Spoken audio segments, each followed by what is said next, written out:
dick, and it's not yours. 100 wow, 100 ball, 100 sip toy. I need a dick, and it's not yours. I'ma spend it on my boyfriend. Bend them over, slap the ass. I go, bend them over, slap the ass. I go, bend them over, slap the ass.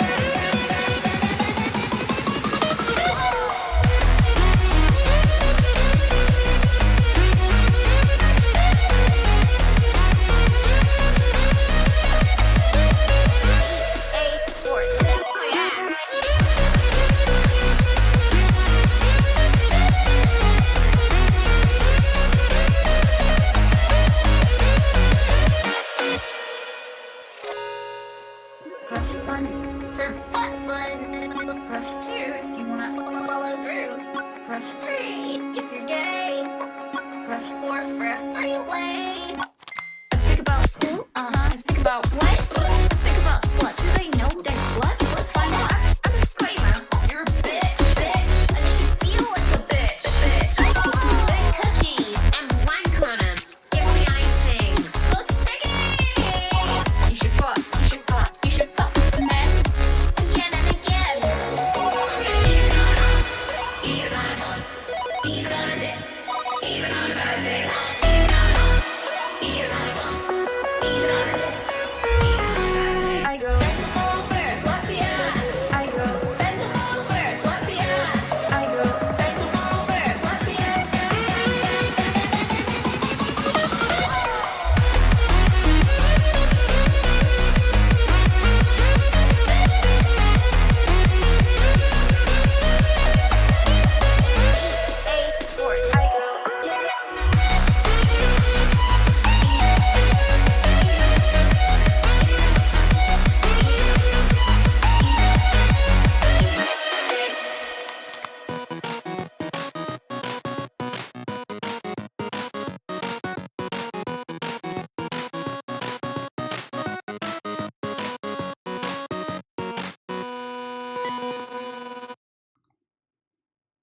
I make all my songs live on Twitch. You can check that out in the link down below.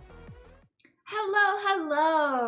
Welcome. Thank you for waiting. I know I took a little bit of extra time today. Let me get the music on and we will open up chat.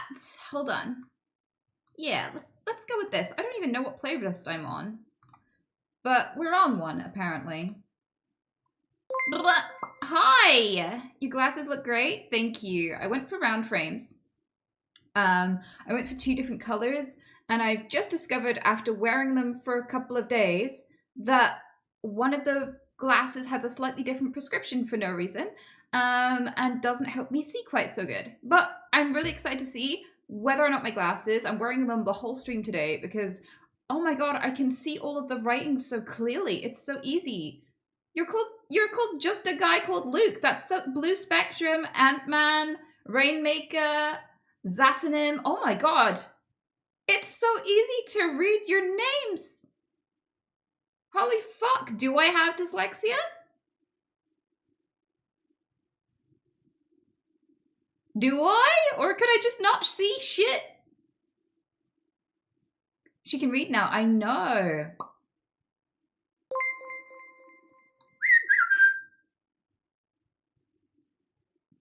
It's like having a new graphics card, huh? Everything is in HD, 4K. It's great.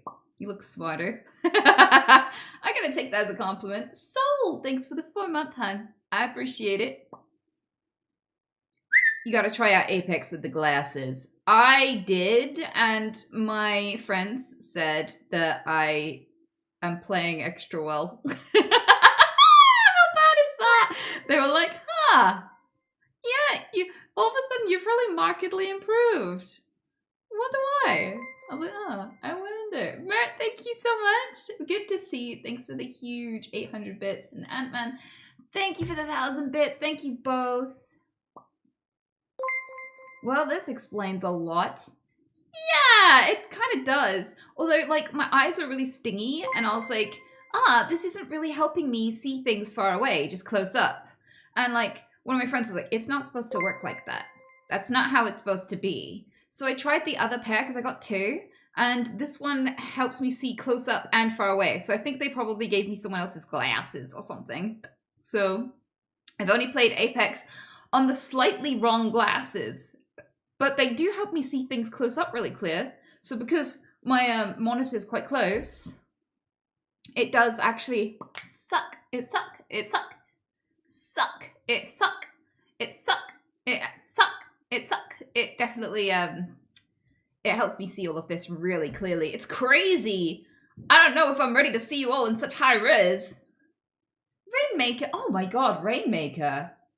Thank you. I appreciate 20 gifties. This is great. I love the warm welcome.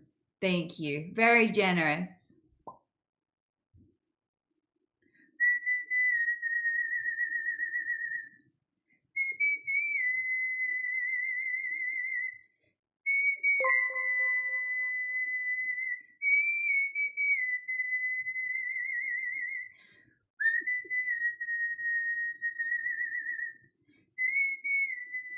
Oh, thank you. Thanks, Gonzo. You're an absolute legend. Thank you, thank you. Does your mom use glasses too? My mom used contact lenses. I don't think she likes glasses particularly. But yeah, she has had.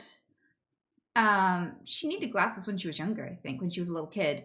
But I never had any eye exams, so I didn't know. I thought like when I was little, my grandma noticed I was watching the TV like this, like pretend you're the TV. I'd watch you like this, and so she was like, "Why are you doing that? What are you doing?" And I was so used to being in trouble. I was like, nothing. I was just watching the TV. Is that okay? And she was like, yeah, but why are you looking at it like that? And I was like, I don't know. I don't even notice myself do it. I just start to do it. So she took me for an eye test, and they were like, yeah, she has 20/20 vision. So like that's the only eye test I ever had, and that was when I was ickle little girl, like. Probably like 5 or 6 or some shit, like little. But I've always seen this way. I've always had the astigmata. So like when lights are really fuzzy, really fuzzy, and they have big beams of light that come out of them. When I was a little kid, I used to do this at night in cars and stuff. I'd go like this, and they were like, "What are you doing?" And I'm like, "I'm making the lines dance." And it would be like a laser show to me, just going along roads, because the massive light that comes off them, the big chom lights, they're like this. And if you sway your head, they do this.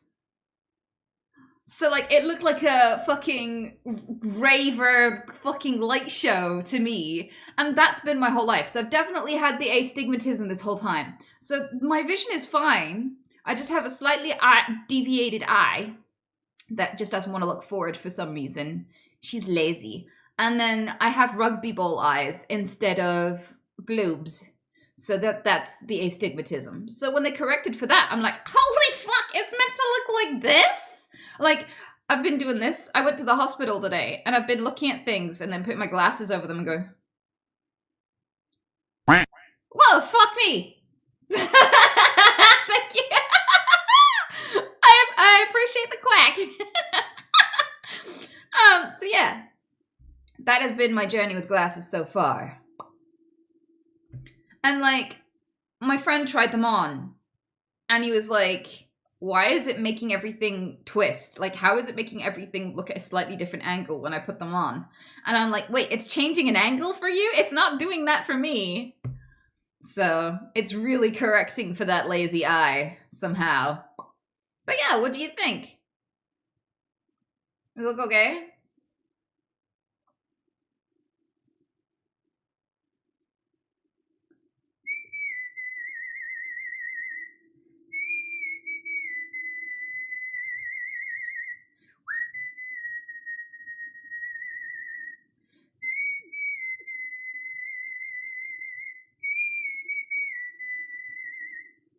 If you do LASIK, it'll correct the astigmatism. Well, the thing with that, what I've listened to people talk about how LASIK ruined their life and gave them permanent, incurable headaches that are like insanely painful, and stuff like that. And it's really, really rare. According to the internet, it's like 0.5% of people will have their life permanently ruined by LASIK or like laser surgery. And the rest, like almost 100% of people are like, woo! And I'm like, yeah, I am either insanely lucky or insanely unlucky. I have no in between, none. So for me, I'm just like, potentially not have to wear glasses to have these cool upgrades and see in 4K, but also risk ruining everything that is good in my life. 0.5%. I'm sweating. I probably take bigger risks on the daily, to be fair. I mean, I go looking for sea glass in crumbling sea caves where many people have died. So I don't know why this bothers me. Maybe it shouldn't.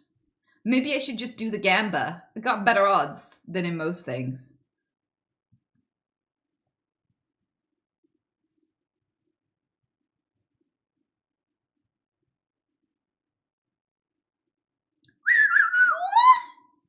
How do you feel that you're an official thirst trap for nerds because of the glasses? You're welcome. Frankly, you may perceive me. I'll allow it.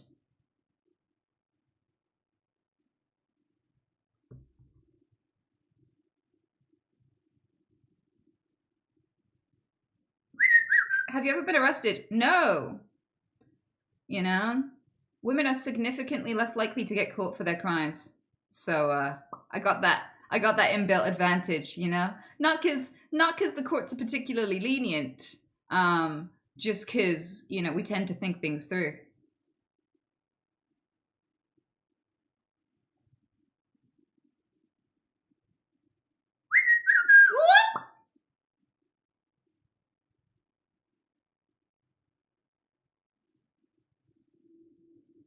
Really broadening your horizon now that you can see it. Well, we know Foxy's here. You know it when the dark humor in chat gets good. That's when Foxy's arrived.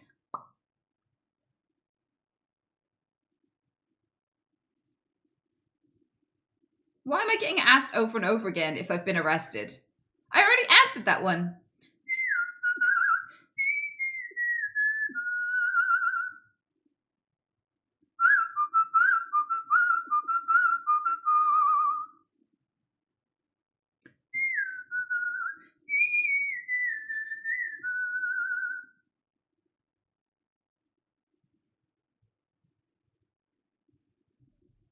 Did you see the UFO hearing in Congress had? Yes, I did. And people are taking it as a no way, real admission. And it's like people were saying this in Congress in 2023. Like, where you been at? At least they're talking a little bit more about the stalking, you know? But yeah, it was interesting viewing. I do wonder where things are gonna go. Right, funnily enough, when that came on my feed, I put like UAP news into the search, and I got Trump talking to who's that blonde chap who like had to apologize for throwing around a dead body? I've forgotten his name. Logan? Was it Logan Paul? Right, so maybe that sounds about right. That chap. So apparently he was talking to Trump about UAPs and going, are UFOs real and stuff? And this was after Trump's first presidency, I think. And he was calling. He was going, yes, I spoke to some Air Force folks who are much like you know, really handsome, perfect people. And that piqued my interest. So, I wonder what makes Logan Paul seem so perfect to Trump. I'm going to remember that. Not because Logan Paul isn't like perfect and handsome and things. It's just like, I think we're going to end up seeing a montage of the kinds of people that Trump thinks are perfect pretty soon. Just a little feeling. But aside from that, he said that he spoke to many, many people who, you know, within about this who are 100% utterly convinced that there are extraterrestrials visiting. And there's things that he can't say about that. And if, I'm going to say this now, if there wasn't anything going on, he'd be allowed to talk about it. End of. you know? Especially in a vaguer sense. Like, if it was, oh yeah, we've got military craft that sometimes people mistake for aliens, maha, you'd be allowed to say that. That wouldn't really give anything away. It wouldn't. It just genuinely wouldn't. Trouser Demon, hey! Thanks for the 69, sweetheart. Yes, sir, thanks for the 22 month.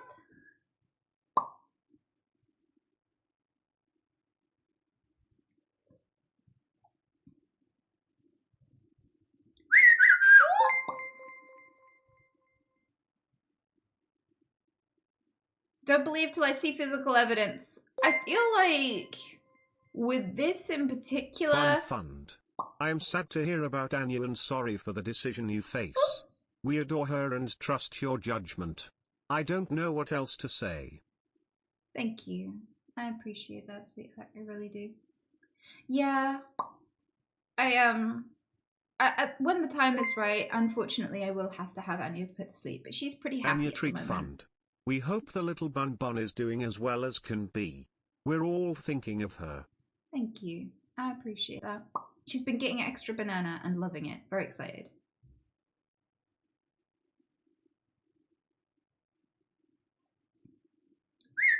She looks intimidating as Muse. She's just waiting. She's waiting for her treats, I think. She's waiting for treats o'clock. Don't be alarmed, but I think you have something on your face. Not positive, but it looks kind of like a smile from being able to see better. Wow. Thanks, Savrin. Yeah, I was saying about the UAPs thing. I kind of feel like what's interesting to me is that I think it's a good thing to reserve all judgment until you physically see evidence. Absolutely. The fact that the American government is currently arguing about who owns the evidence suggests to me that there is evidence that to be seen somewhere. Because, like I keep saying, there is no US legislation to lay claim on, say, the Yeti or the Bigfoot's bodies. But there is new legislation that's been brought about in the past year to say that any extraterrestrial craft, specifically extraterrestrial, of non-human origin that ever touches US soil belongs to the US government and cannot be owned by a private company. And the reason why they brought that in is because private companies, during the previous stuff they've been talking about in Congress, there are private companies who have ownership of these supposed materials and have been, you know, researching it and things like this. And so the government's like, we don't really feel like companies should be allowed to own them. It should all belong to us. So I also, aside from that, the police and the fireman's handbook have specific rules and guidelines on how to deal with alien landings and alien invasions, which is a really odd thing to have in those manuals, but it's been in there for at least like 20 years or something. It's been quite a while that has been part of those manuals. So I feel like there would be no classified shit about this if there was nothing there. They'd just be able to go, yeah, as far as we know, no aliens exist. But they don't say that. And, you know, if something doesn't exist, why push at the highest levels to change laws? I mean, fuck, do you know how difficult it is to change laws? And there are laws surrounding who owns UFOs now, specifically now. So with all of that in mind, I think, even though I've never seen a UFO, I wonder if we are going to start seeing whatever has been gathered, wherever it comes from, whether it comes from space or not. I think that somebody has found some crashed stuff that nobody is taking ownership of and going, hey, that was us, can we have that back? And whatever that is, multiple governments around the world have pieces of this and are exploring it. And I think it makes sense to keep it a secret. I think that there is no way in hell that it would be beneficial to any government to let any of the public know if you had that. For a multitude of reasons. Like if I was a government and I was finding UFOs landing on my airspace and I was retrieving them, I would never tell the public. It would be stupid for a multitude of reasons. It would be catastrophic to tell the public. So I think that people are really, really naive when they're like, well, if it's happening, why aren't they telling us about it? Why would they keep them a secret? It's like, it's really fucking obvious why they keep it a secret. How would you not be able to know that? Like, it's so obvious. Hey, girl! Thank you so much for the 41 month. Hello, Miss News Reporter. I wanted to wish you a lovely day. Thank you! I hope you're having an awesome day. You definitely deserve it, girl.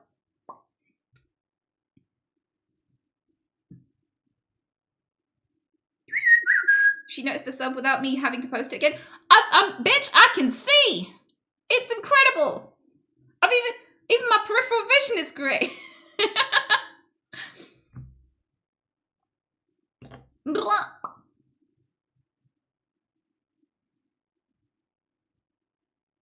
It would be easy to understand why it would initially be a secret, but eventually you would have to bring it in bigger science community. Well, they've tried, and some of their leading scientists who have done research on it have tried to tell.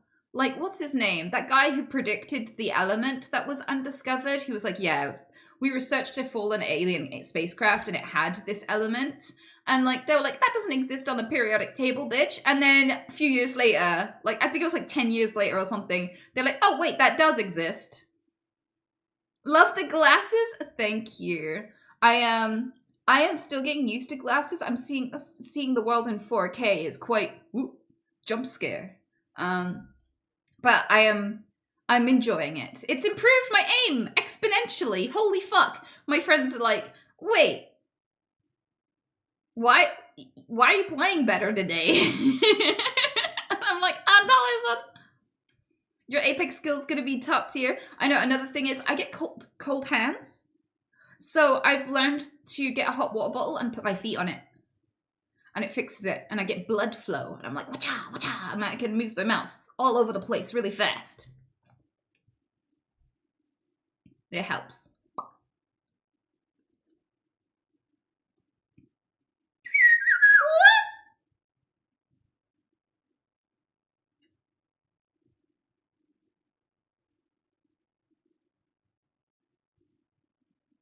Cold hands, warm feet. Yeah, how does that not make sense to you? So basically the reason why you get cold hands and cold feet, especially when you're really focused and stuff, is because it's a blood flow issue. Your extremities are harder to pump blood all the way out to, especially if other parts of your body are needing that blood right now.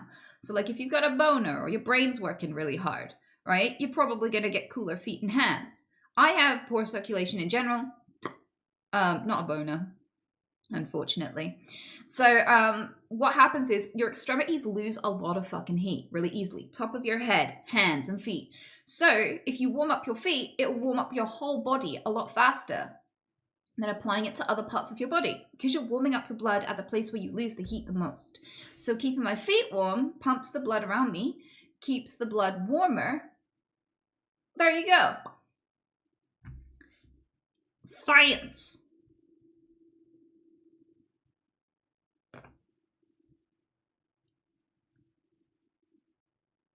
I don't know what this playlist is, but I'm liking it. I wish I knew how to ask Spotify, but I somehow found this playlist while I was doing my makeup earlier today, and I don't know what it is or how I found it or anything. And now I'm not on the playlist, I don't think. And there's no way to go, hey, what playlist am I on? I don't know what it is.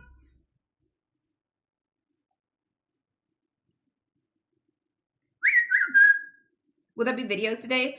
I don't know if you know the days of the week. I struggle with it too. But today, Charmaine, is not a Saturday. It is not a Saturday. It is a Thursday, I believe. So there will be no videos, I'm afraid. We can only save up enough videos for you to watch once a week. It takes a long ass time to find videos that won't get me banned, are actually entertaining, are the right length. You know, the mods work really fucking hard on those playlists. They take a lot of poop scrolling.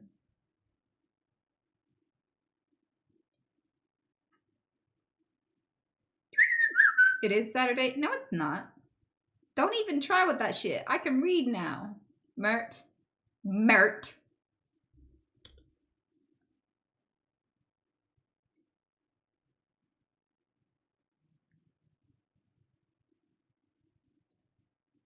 But yeah, I took Anya outside. She doesn't really like going outside. Whenever I've put her outside, she just runs straight back in and all the way back into her enclosure. She doesn't really want to be free, which is funny because when she was a kid, she used to constantly try to escape. She had the run of the whole garden and she would jump clean over the fence and break into my landlord's garden and shit. She was endless hassle, always burrowing, always trying to escape, always going places she shouldn't. Yeah?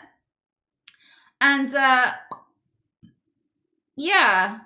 Now she just doesn't want to be outside. But I took her outside just in case she wanted to see it all. So I tucked her, because she's got arthritis, I put my hoodie around her to keep her warm. And I stood out in the garden and showed her the world and showed her the sunset and the grass. And I put her down in the grass and she's like, whoa. And she was really looking around at everything.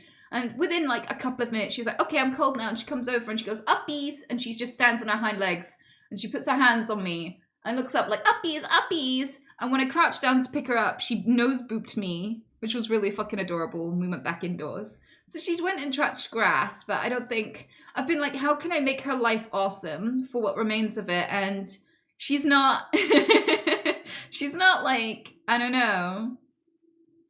She's not up for world anymore. She's not a worldly bun.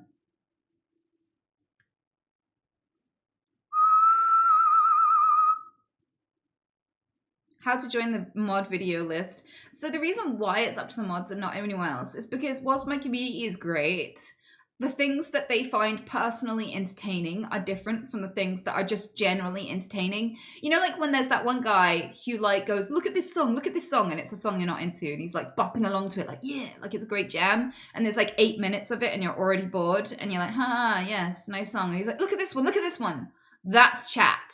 If you give them the opportunity to donate videos, they will donate fucking minion memes like Facebook moms do, and like 7-hour long fucking music videos that are just like, that is a song. Yep. Okay. Oh, it's still going. So, yeah, the unfortunately, whilst they might be entertaining to you, we tried to find videos that everyone can enjoy, you know, not just the people with niche interests, which is a tough balance to find. Like they're curated by people who like specifically pick popular videos, and also they have to be checked for TOS as well. So only people I trust can put videos in that video list to watch for us on Saturdays, because otherwise we have issues with people submitting swinging elephant dicks and stuff. Like, you have no idea how people just don't understand TOS, even if you explain the terms of service.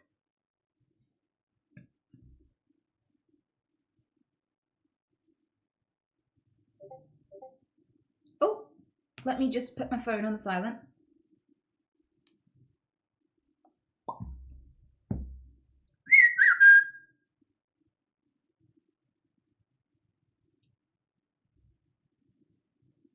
The glasses make your eyes look even bigger? Yeah? I don't think that's necessarily a bad thing, though. I do have big eyes already, though.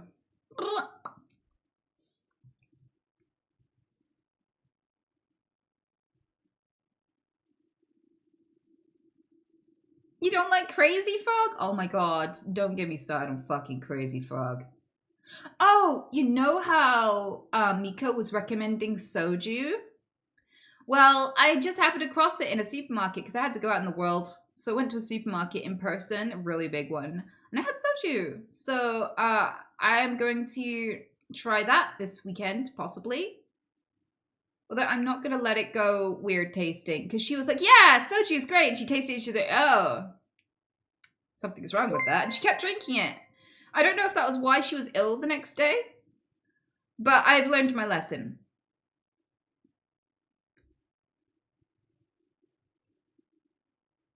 I'm so curious what you'll think. Yeah, me too, honestly.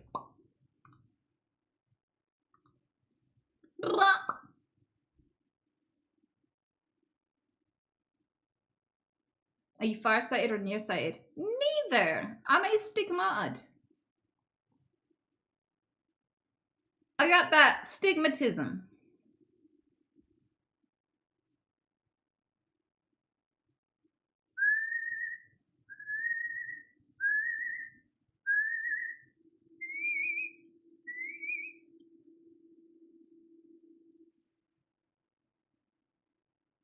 Have you watched the new Arcane yet? It's awesome so far. I haven't seen it, no.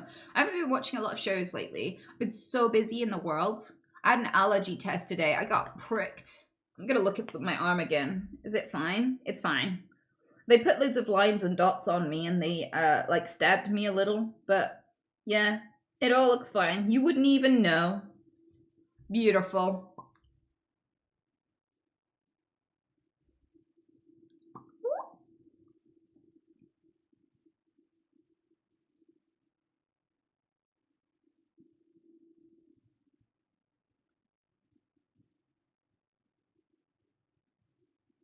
So you're allergic to everything. Yeah, that must be what it means.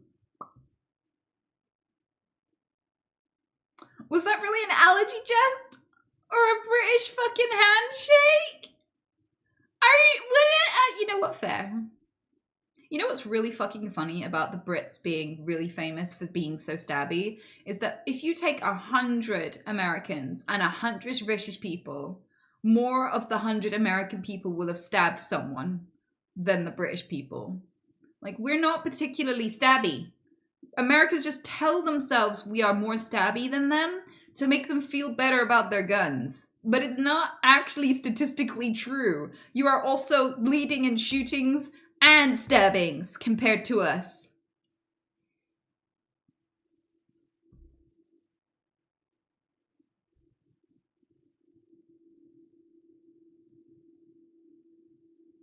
British people have healthier teeth too. I don't know. That a fish. I wish I want to take the win as a British person. I really, really want to take the win. Believe me, but no. No. It's because the waiting list to get dentistry is like 3 lifetimes. Like, you'll have to get reincarnated a few times before you finally get to the fucking appointment. It's that bad.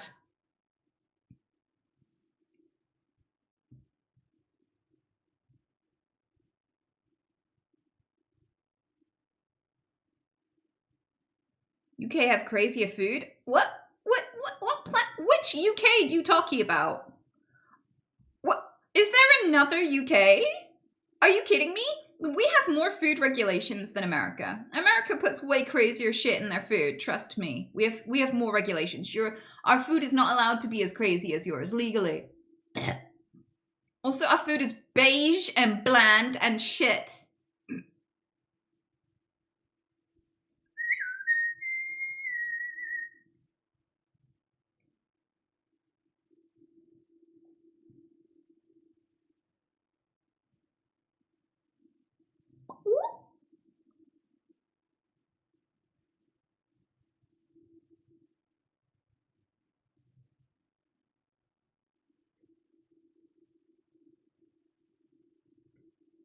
Dick on a pie.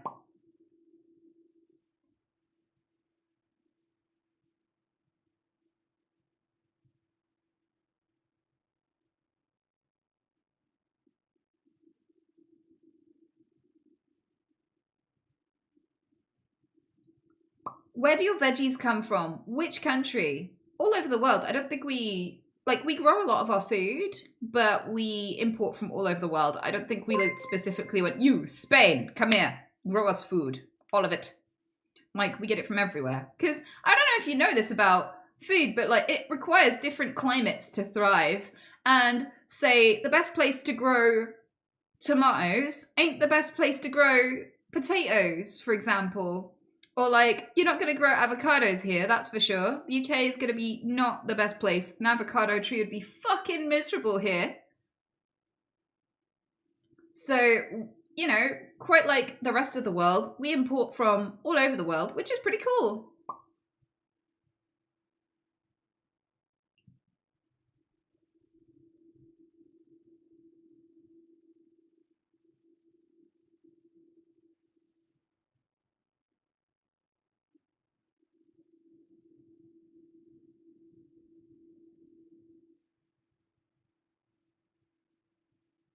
It's cool, but also sketch. I don't know about that. I think, like, being able to export and import goods is, like, awesome because it helps every economy around the world and kind of equalizes things a little bit because there's a way for people to profit from their unique attributes of their climate, right? That's a good thing, absolutely.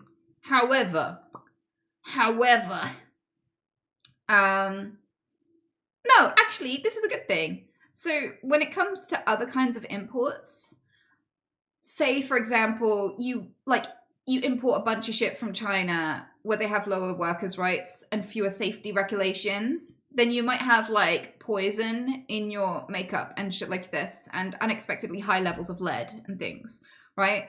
But when it comes to food, like there's only so much harm an orange can do by comparison. Like you don't have to mine toxic chemicals out of, like you don't have to use toxic chemicals and flood entire cities with like poison to mine an apple. Like a lot of the stuff we import, there are worse things to import than veggies and fruit, honestly.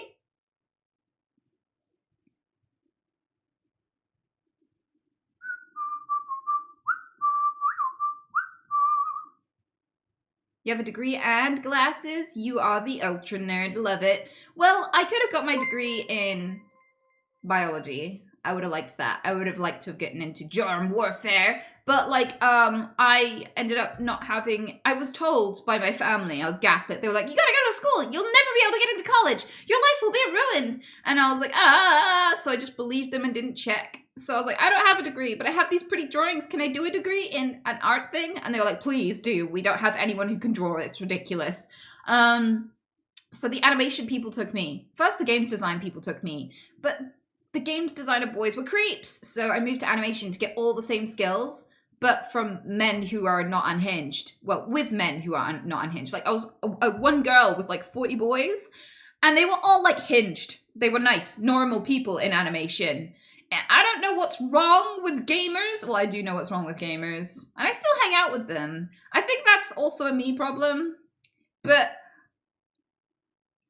I think this whole conversation so far has been a perfect example. We should just clip this when I try to get assessed for ADHD. I can't remember what I was talking about. Fuck.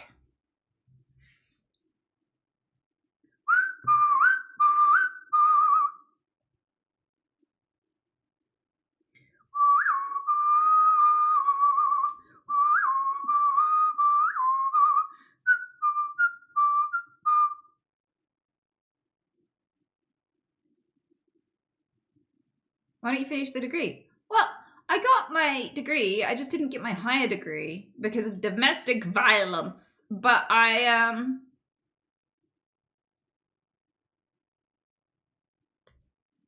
don't need it. So I'm good.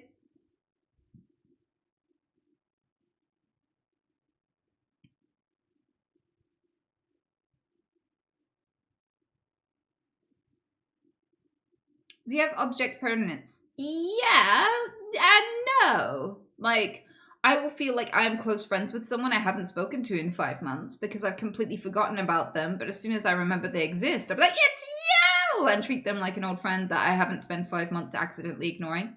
I feel like we call that object permanence, but the truth of the matter is that if we paid peekaboo, I would not think, where the fuck did you go? This is bitchcraft! Like, I know that things exist when I can't see them. Like, you didn't disappear. I know chat is conceptually still there. Right? That's actual object permanence. That's why you can surprise the shit out of babies, because they're like, they don't have any object permanence yet, so when you cover your face, they're like, where the fuck did that bitch go? When do I get my magic powers, Mom? Do I just grow into them or what? Right? But like, object permanence, we call it object permanence issues when, like, say an ADHD person puts something down for 5 seconds and it's gone, poof, and you're like searching the whole house for it and you're like, what the fuck is that? Right? It's hell. Like, I'm so glad we're past the stage of needing TV remotes and shit. Like, I haven't had a TV in years. I watch all of my entertainment on my phone or my PC. If I had to deal with fucking remotes, I'd lose them. I'd spend a significant portion of my life hunting it, and I'd hate the thing. I'd be like, where are you, you fucking bitch? So,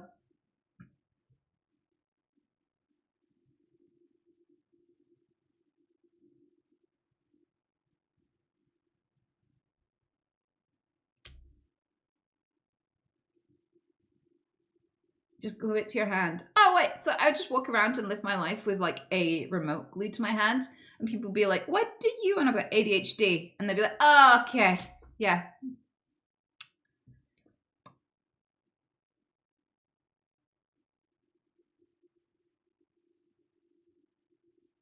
What about your car keys or keys in general? Yellowing, bitch. You think I'm allowed to drive?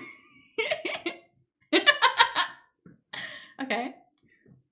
I'll take that. That's a compliment.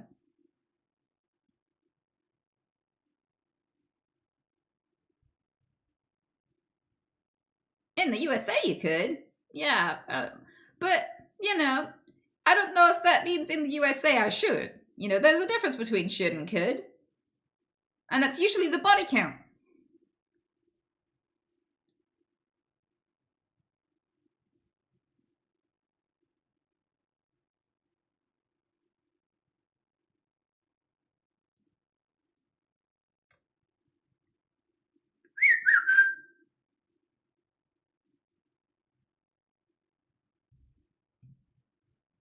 Get a really big remote control helicopter. Why? How many buildings do you want to die? Like, what?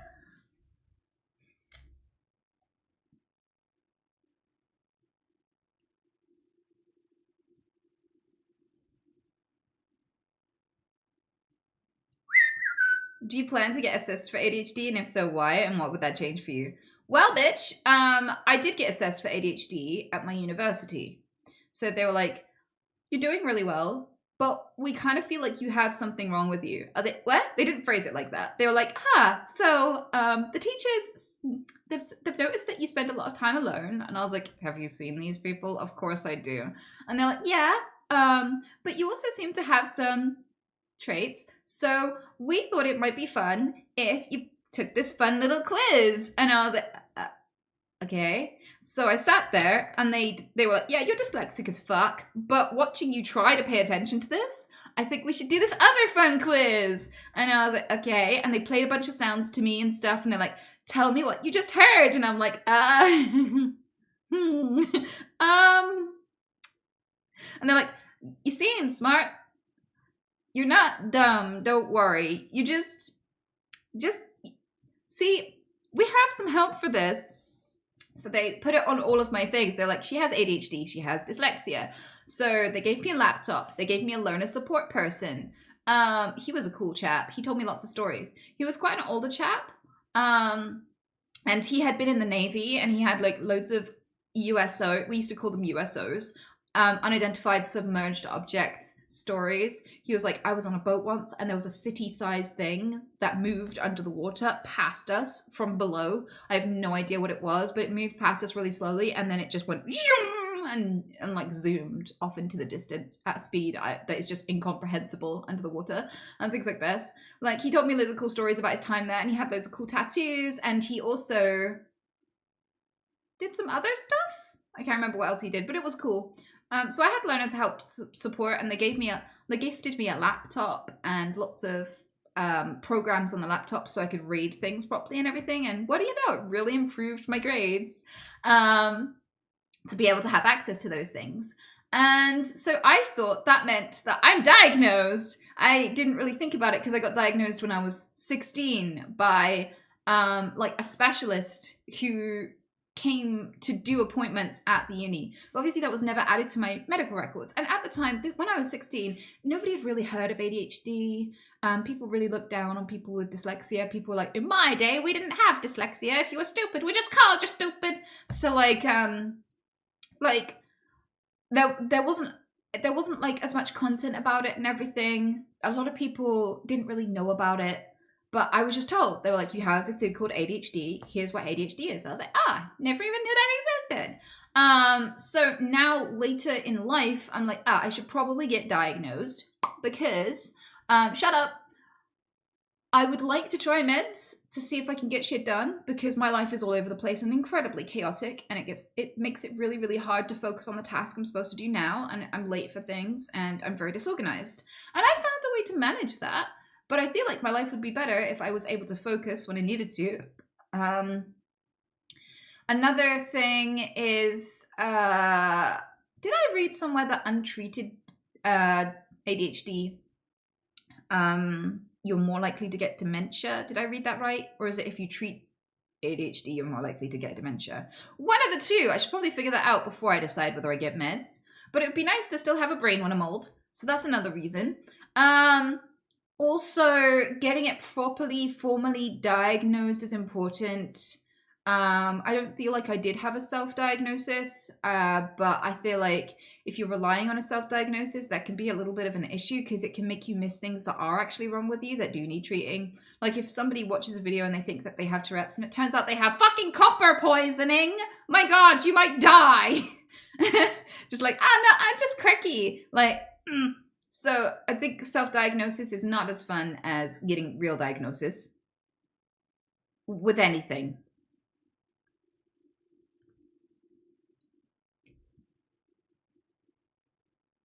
Blink. Apparently, just having ADHD as an adult can increase the risk of dementia. Yeah. So does taking meds reduce it? Because I swear I've read a thing that said that if you take ADHD meds for your ADHD, you are less likely to get dementia. I think. We need a fact checker here. This is where I make you go do the homework. The glasses look good. Thank you, good. I appreciate that. Yes, sounds right. But can Google confirm? Not Google AI. That bitch is unhinged. Like, can Google confirm? You know, with the studies and shit. I'll tell you in 50 years. All right then, Drunken Hunter. Good plan. Bitch, I won't even know who you are. In 50 years, I'll be like, what? Who are you? Get away from my house. Ow. Ow.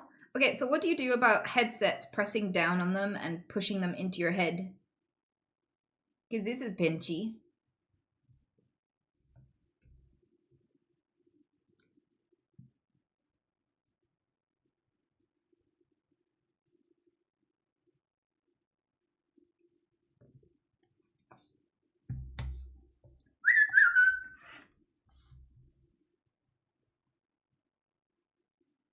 Which form of socialism do you believe in, if any? Dem, sos, anarchism, communism? Sweetheart, is this the new fucking horoscopes? I don't know. I don't even know if I believe in socialism. I kind of feel like anyone who criticizes capitalism is just labeled a socialist so they can shut you up when you make them uncomfortable and question shit. But that doesn't necessarily make you a socialist. I don't think that you can just categorize. Like, it's really weird. People need to categorize you. When you talk about your personal beliefs or any criticisms you have with society, people are like, I need to fit you in a box to know how to treat you.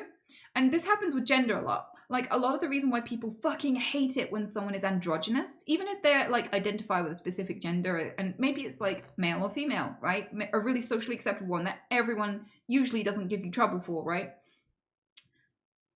People who are androgynous, people freak out. They're like, how the fuck do I treat you if I don't know what you are?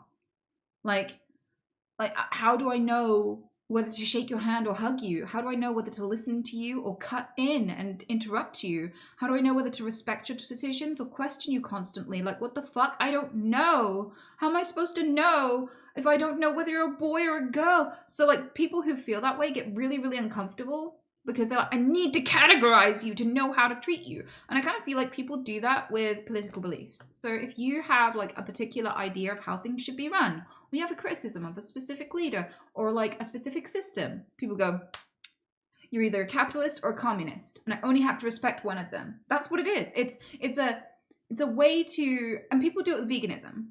Like, if I say, hey, we shouldn't hurt animals, people are like, wait, before I agree or disagree, are you a vegan? Oh, you're a vegan? You're unhinged. I don't have to respect you. Shut up. But if I ate meat and I said we shouldn't hit dogs, they'd be like, of course, what a champion. Yes, bitch. Say it, you know? So, like, the reason I don't really like it when people are like, how do I categorize your particular views, your particular lifestyle, because I'm like, I feel like you're not really curious. I feel like usually you're asking that question to decide whether or not you have to respect me. And I feel like you should respect people whether you agree with them or not. And these categories shouldn't be the basis upon which you do that. Like, I live in a capitalist country and we have free healthcare-ish, right? And like, I watched Trump in an argument, like in a debate. Biden went, hey, people shouldn't have to afford healthcare. People shouldn't just be like so poor they have to die of curable shit. And he's like, that's communism. Trump didn't disagree or agree. He went, that's communism. I don't have to respect that. And that tells me everything I need to know about these stupid arbitrary categories and what they're really for. I live in a capitalist country with free healthcare. It's not communism. But it's really convenient and an easy way to brush aside the fact that you want people to die of cancer because they don't have enough money. Like that, you know, being able to survive to an old age is a privilege that should only be afforded to the rich, right? So I have not looked into those categories of socialism. I don't know if any of my beliefs overlap with any of it, but I have no specific I don't identify with a specific. I don't believe in the fucking economic horoscopes of politics right now. Like that's not like so me. Oh my god, I am such a Leo. No.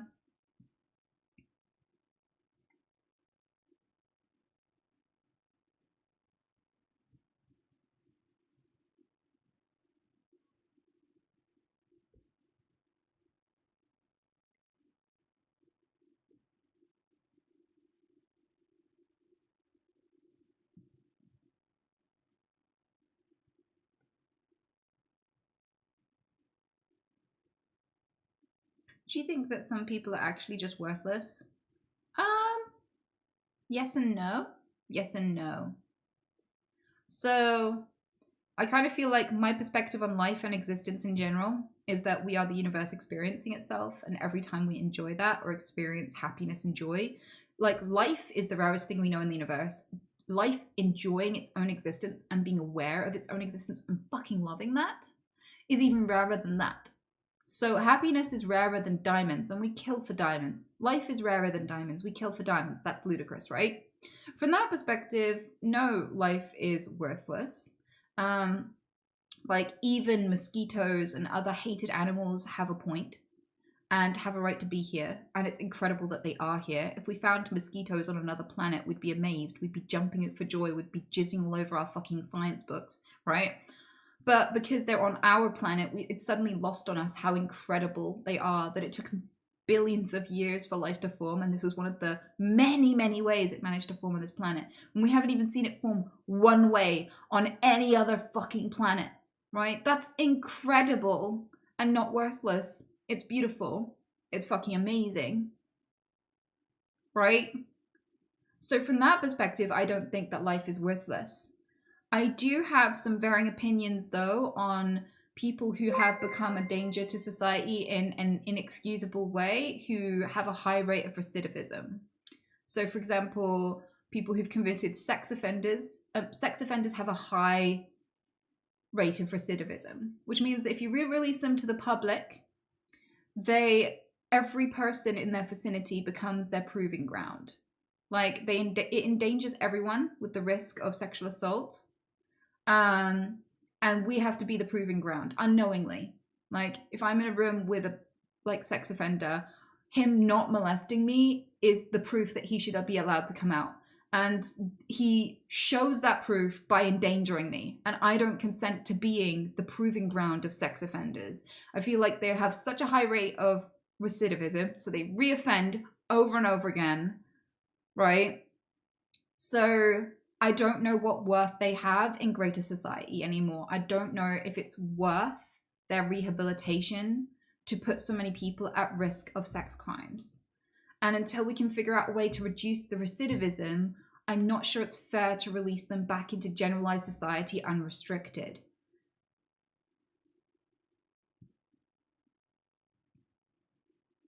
Because rapists and that, they're a tiny percentage of the population, but they endanger a huge percentage of the population because they have multiple fucking victims. Look at Cosby, right? There are so many people out there like that. So fucking many, right? And they never have just one fucking victim. It's awful. So I kind of feel like their access to community, society, and all of the social stuff we provide as a species does not take priority over the danger they pose. So I think like there is like varying levels of like, if I had to rush into a fire to save a bunch of people, I would probably go for the kid, the mom, the random dad over the sex offender.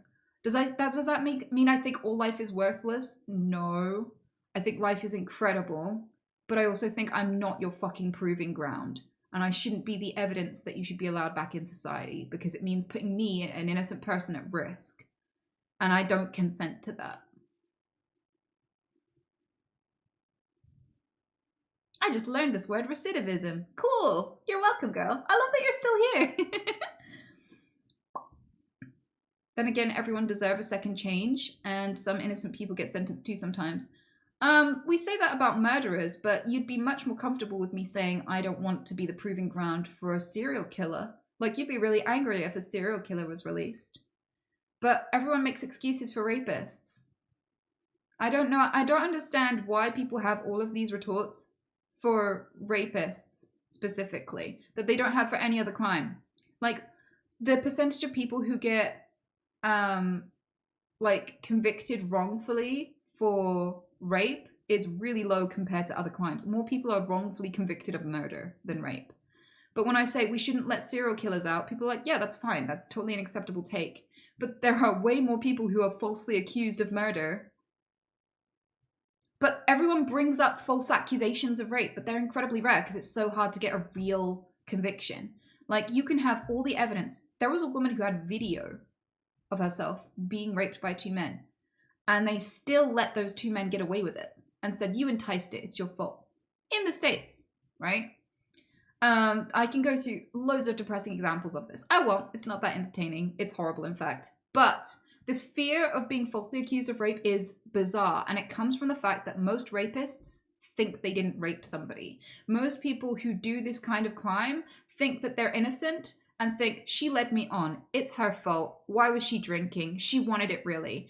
Like, a lot of rapists don't know that they're rapists. And the only time that niggling sensation that tingles the back of their brain, right, wiggles back at the back of their brain and says, wait, did I do something wrong? Is when people talk about rape. And it makes them uncomfortable. And they get this genuine fear. What if someone falsely accused me? And that's the only time they think about it. I see it as a red flag now. If I talk about sexual assault and the first thing you talk about is false accusations, you care more about the tiny I think it's like, it's not, what percentage of it is it? It's like, I know it's tiny. It's a ridiculously small amount. That tiny percent is more important than all the people who've been sexually assaulted. But we should just ignore that and let it continue and do nothing to improve the system in case this tiny little percentage gets wrongfully convicted, and have never had that opinion of murder, even though more people are wrongfully convicted of murder. Would you prefer that we just let people off for murder in case they were falsely accused? No one says that. No one makes that. No one advocates that way. It's so fucking interesting to me.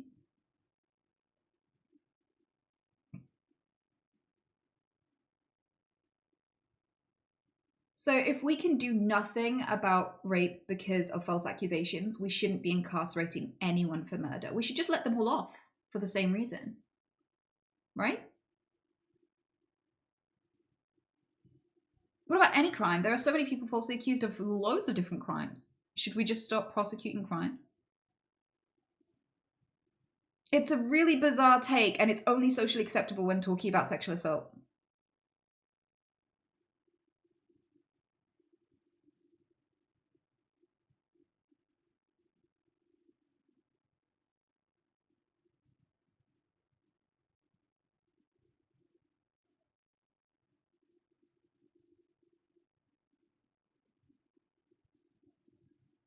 If there's proof, you should be imprisoned.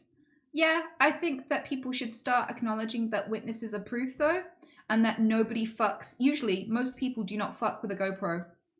like, and pre-sex contracts and shit signed, going, I formally give consent with 3 witnesses. Like, so unless women are human lie detectors and walk around with a GoPro like surgically attached, unremovable to their body, like, how are they going to provide proof of what you did to them at that house party? Or, you know, how are they supposed to provide proof? There was a young girl who, her stepdad was molesting her, and she was like a little girl. I think she was like 12 or 13 when this started. She went to the police, and the police pressured her to say that she was lying. They didn't believe her. They made her apologize, write a letter of apology to avoid any kind of criminal record for falsely accusing her father. 2 years later, she recorded him doing it, went into the police again, which is really brave of her. And he got convicted. So because she didn't have any physical proof as a 12-year-old girl, she had to be given back to her rapist. This is an issue. This is an issue nobody wants to talk about.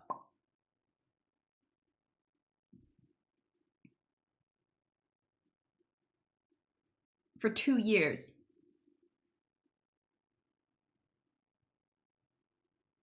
So the issue with if there's no evidence, there's no rape, is that most children are never ever going to escape their rapist if the criteria is like footage. Also, there was a woman there was footage of her being sexually assaulted. The Brock Turner case. They didn't want to punish him even though he recorded himself raping a girl behind a dumpster because they didn't want to ruin his swimming career.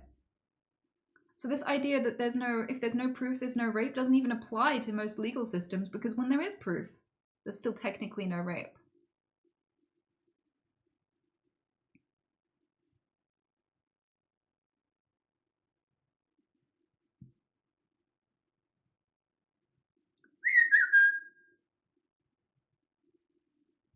No one really says where you really burgled, or did you leave your window open and you actually wanted someone to take your stuff. I love that. Thank you, That's a Fish. I appreciate it. I love people like you who really have empathy and understand the situation that we're in. Thank you.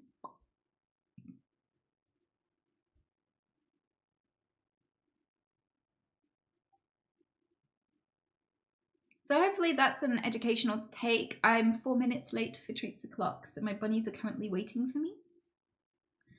I will grab a drink and a hot water bottle on my way, and we will do the bunnies.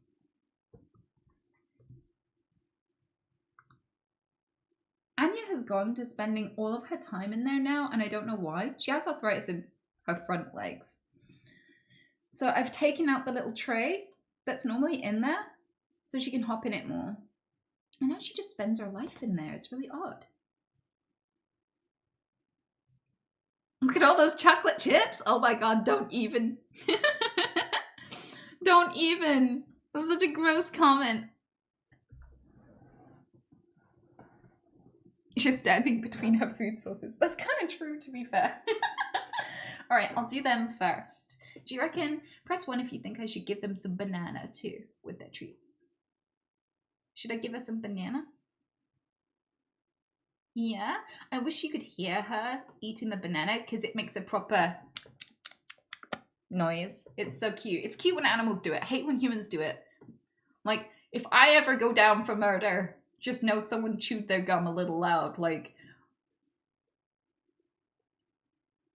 but when animals do it, I'm like, oh, I love you. I don't know what's wrong with me. All right, I'll be back. Let's get them some banana.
They got so many treats.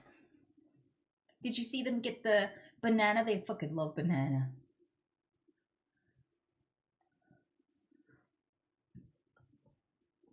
So, hot water bottle, and then I'm back. And then I'll decide whether or not I want to play games or keep on talking to you.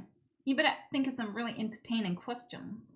Unless you want to see me fail upwards at something. Okay, but I'll be right back with a hot water bottle and we can get started. We can get started.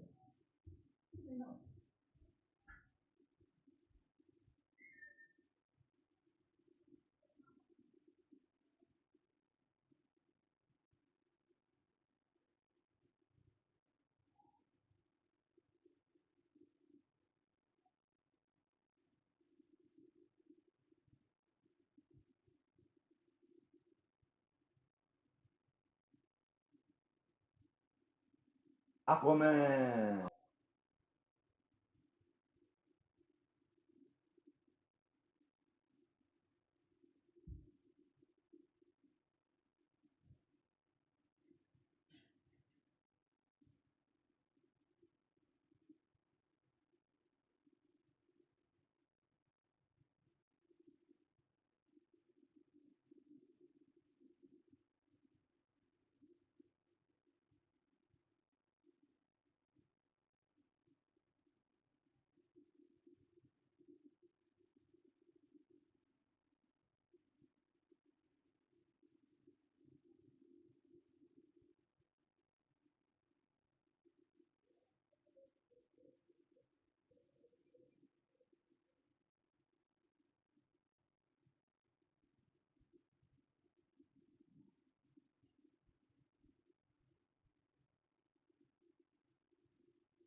Coggers! Why are we cogging? Is it the bunny? Did she cog? She is allowed to cog. I'll allow it. What kind of fruit is your favorite? It's probably either banana, mango, or lychees at the moment. That was so immediate, Peaks. What the fuck? I'm so sorry.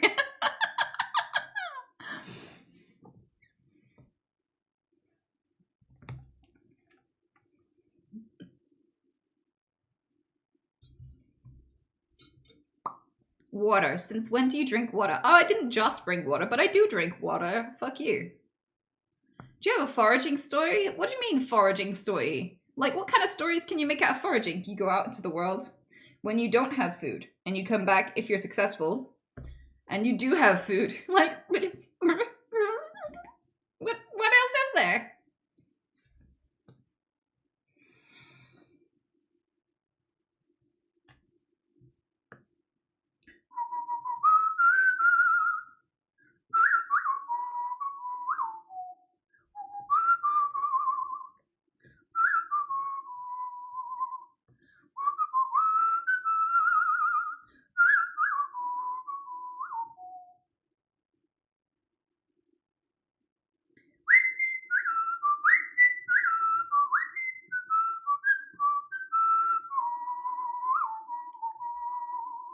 What did they allergy test you for?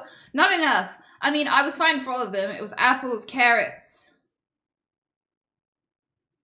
ginger, a bunch of other fucking shit. Because have you guys noticed that I get all stuffy and I sound like I have a cold when I drink alcohol?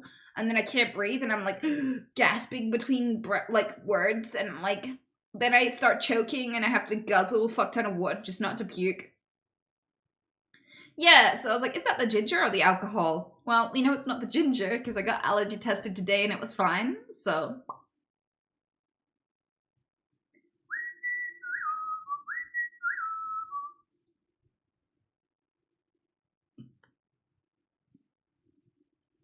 I'm drinking red wine, though I prefer to cook with it instead.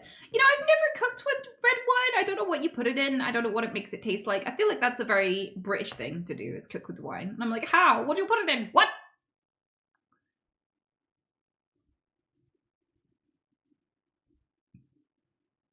steaks. I've seen people put it in gravy, and I'm like, how the fuck do you not get suzzled eating your Sunday roast?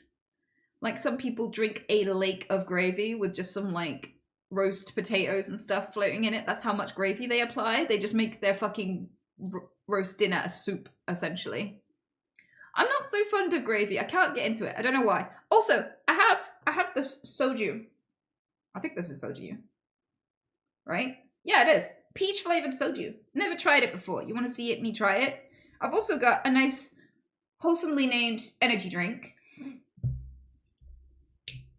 for energy. Korea booze. Yes. Let's. Ooh. Oh, that's dangerous. That does not smell like alcohol. This looks sharp, though. I'm gonna hurt myself on this. Is this where the stream turns into like a 5-hour, I love you guys. You've always been guys.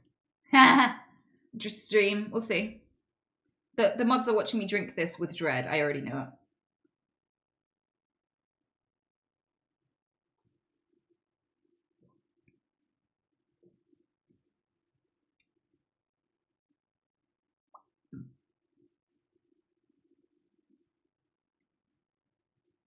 This is good.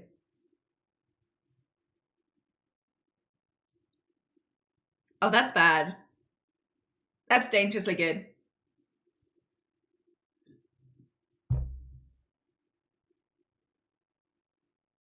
Okay. I'm gonna say it. I didn't know booze could be this good.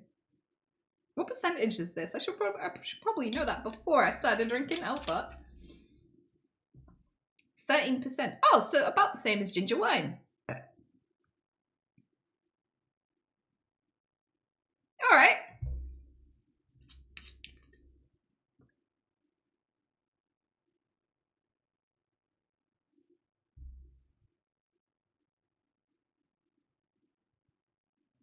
I love it. You like my glasses? Thank you. I had the option to have straight ones. And I took pictures of myself, loads of selfies in the glasses, like, which ones suit me? I don't know what I'm doing.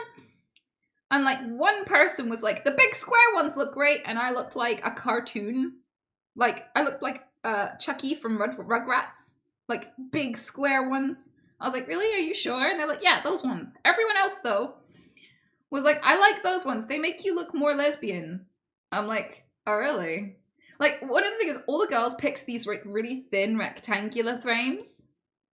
Like, really, really long and thin. And all the guys were like, those ones make you look gay. And I was like, huh, that makes sense, because all my female friends like them. So I'm just like, maybe I don't need to get a short haircut to find women. Maybe I just need to switch out my glasses. Maybe that's where I'm going wrong.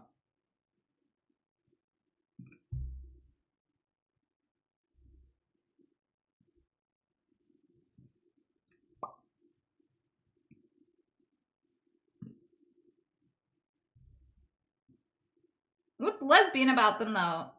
I mean, dude, what wasn't lesbian about him? I was turning on myself. I was like, oh, damn, who was she? You know?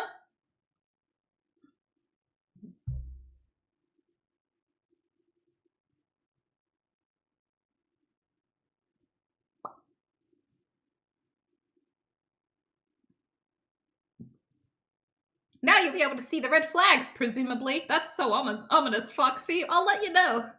I'll let you know. Yeah, maybe this is why I've been dating men all this time, you know? Now that I've got some glasses.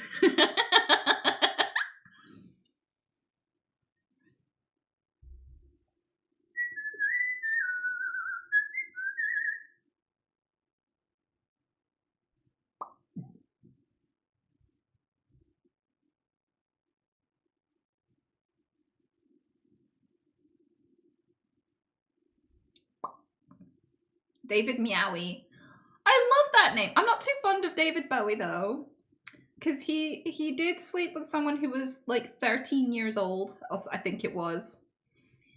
But if you're a cat, that wouldn't be so weird, because, like, 13 is, like, a pensioner. Like, if you were a cat and your partner was, like, a 13-year-old cat, that would be fine.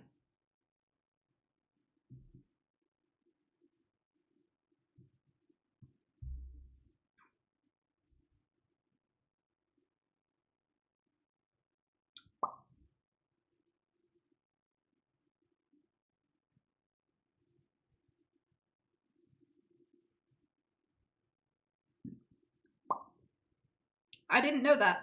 Yeah, I have a question. Why does nobody know that? It's been public knowledge for like decades. Decades! Decades, decades, decades. I'm not joking. Like, why is it that, like, all the others were covered up? Like, when we had, like, Cosby and that guy who runs around smoking cigars. Oh, what was his name? The guy who ran everywhere? Who got, like, the scandal? Savile, thank you. With the Saviles and the Cosbys of the world, we all knew but didn't know. And we suspected, right? And then it all came out and people were like, yeah, that makes sense. No one's surprised, right? Bowie, everyone's surprised about Bowie. I don't get it. Why is everyone surprised about Bowie? Public knowledge for so long. No one's outraged. No one. People go, oh, it was a different time. And it's like, bitch! I'm gonna say something so fucking serious right now. You could make anything legal and I wouldn't start doing it just because everyone's like, meh, I won't give you any consequences. Like, I'm not gonna be a cannibal tomorrow if it's suddenly legal. If, like, the cultural attitude shifts. I won't even eat meat now and it's so legal you can buy it in the store. Don't give me, it was a different time. Shit. Do you know Napoleon was offered a 15-year-old girl to sleep with on his visit to another country? Because they were like, ah, yes, come over, make yourself at home, have a woman, you know, have a good time. And they brought a 15-year-old girl to his night quarters. You know what he did? He was like, no, what the fuck? Napoleon! Okay, if Napoleon can say no to the teenage girls, Bowie can in the fucking 80s or whenever it was, right? And they were all confused because it's so socially acceptable. They're like, oh, my mistake. I'm sorry for assuming. And they sent him a teenage boy. And he was like, what's wrong with you? So yeah, don't give me that shit.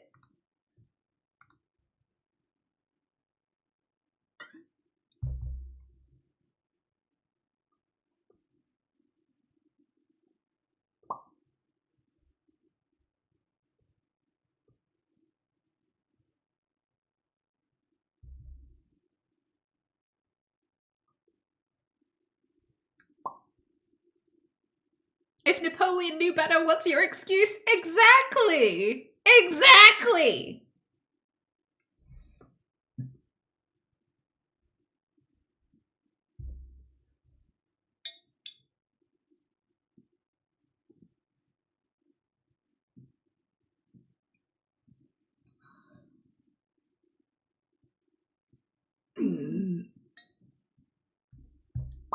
What do you think about shellfish, though, Anita? What do I think about shellfish? You tell me.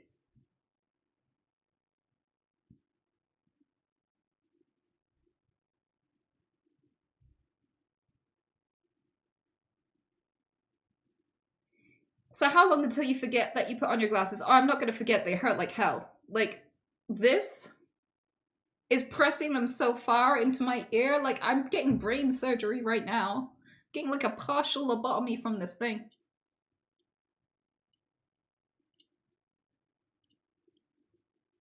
So I'm not going to forget that I have them on. Oh, where you put your glasses? Oh, I read like I read the first 4 words and was lazy. Okay, maybe, but I bought an extra pair. I think I'm just going to keep finding glasses everywhere eventually. Like, I'll buy enough pairs that I can't lose them, because the minute I put them down, there'll be like 7 others in other places where they could be put one down. There'll be one in the bathroom. There'll be one in every room. Sat there in Chris. Yeah.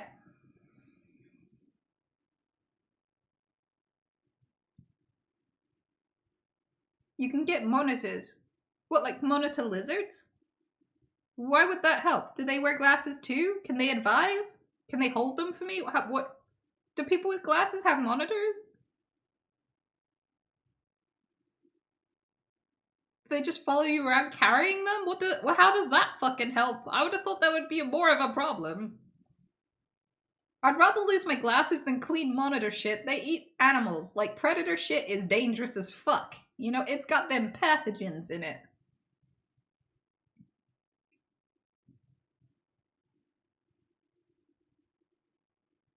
Do you feel pretty? I really dig the frames on your mug. I always feel bonita. You guys won't let me not feel bonita. It's great. And the mods will ban you if you try to take that away from me, so shut up. If you go, she's mid. That's the last thing you ever say around here, bitch. And it's not my decision either. My mods are just nice. They're like, don't you dare! So, I'm allowed to feel good about myself.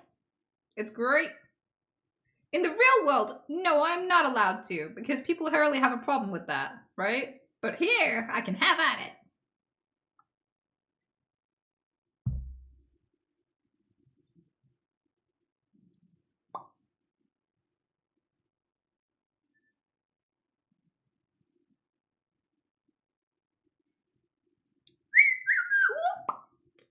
Time for cake and sodomy.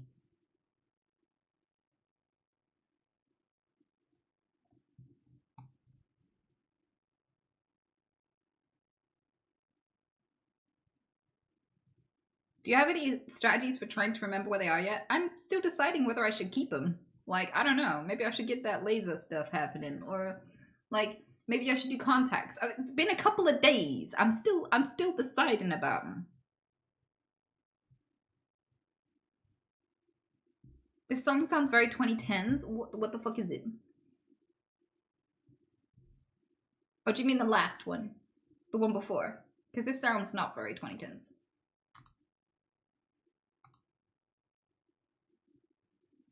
Isn't this like the new Grimes? Like, isn't this Grimes?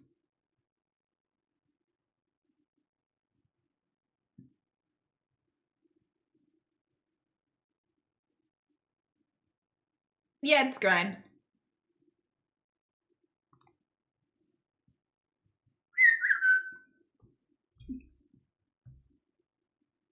Mwah!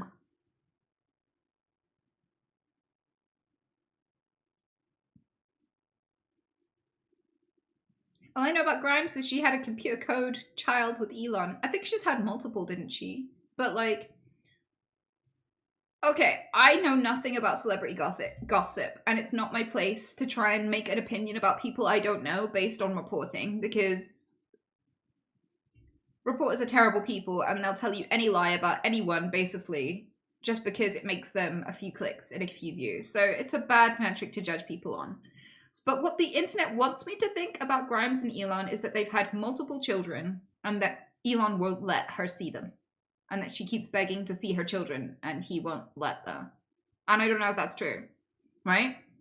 But with the whole computer code name, apparently celebrities make up random bullshit names and go public with those names so that the child's actual name isn't public and the child can have a normal life and go to school and shit and not be harassed.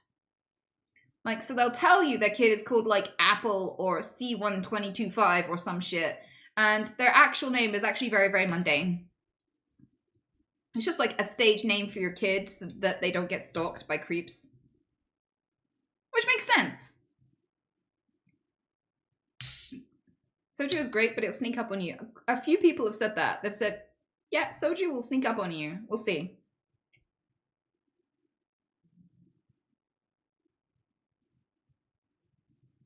Umbrella!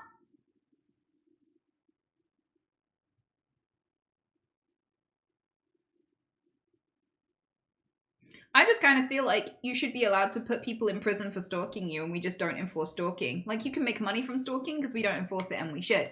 Like, if you can prove that you've said, leave me alone, and someone doesn't leave you alone, they should go to prison. And it should be as simple as that. Black and white. Like, it should be that easy, and there'd be no paparazzi ever the fuck again. Like, if someone's stalking you, you should be legally allowed to defend yourself, and they should go to prison.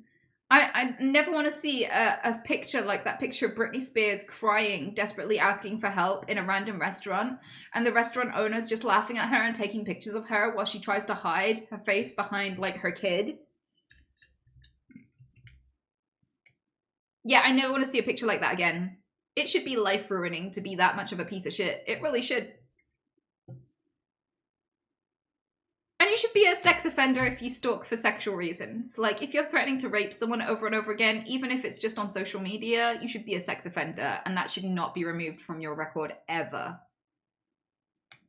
Like, every employer should know that you threatened to rape some random woman you disagreed with on the internet. Period.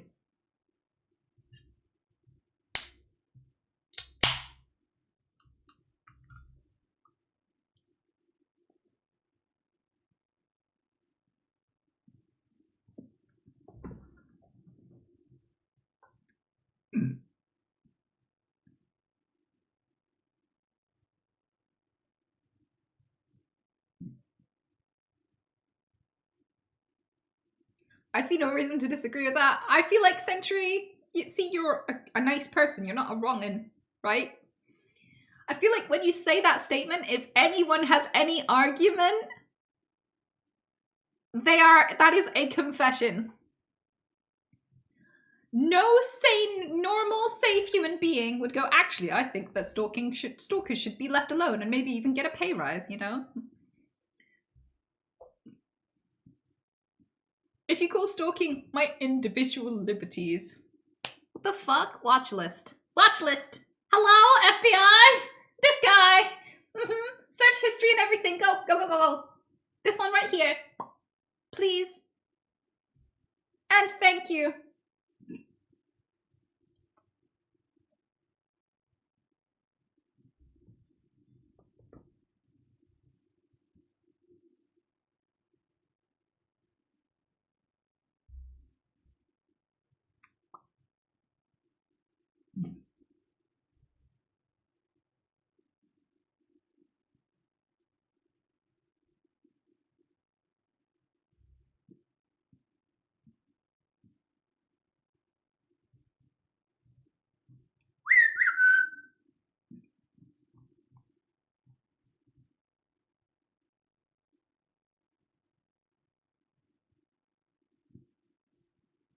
Didn't she always wear glasses? Is this some sort of Mandela effect? I don't know who you think I is, but you're confusing me with another brunette. I already know it. I already fucking know it. There are some people who are like, I believe in flavors of women, and you are the dark-haired flavored one. The only one. There's only one woman with your colored hair. Aren't you the girl that tried to release some cookies? And everyone got mad? Aren't you the girl who threw her cat? Aren't you the one who got mad that someone didn't sub to you? Is that you? That's you, right? Didn't you always wear glasses? Aren't you a surfer?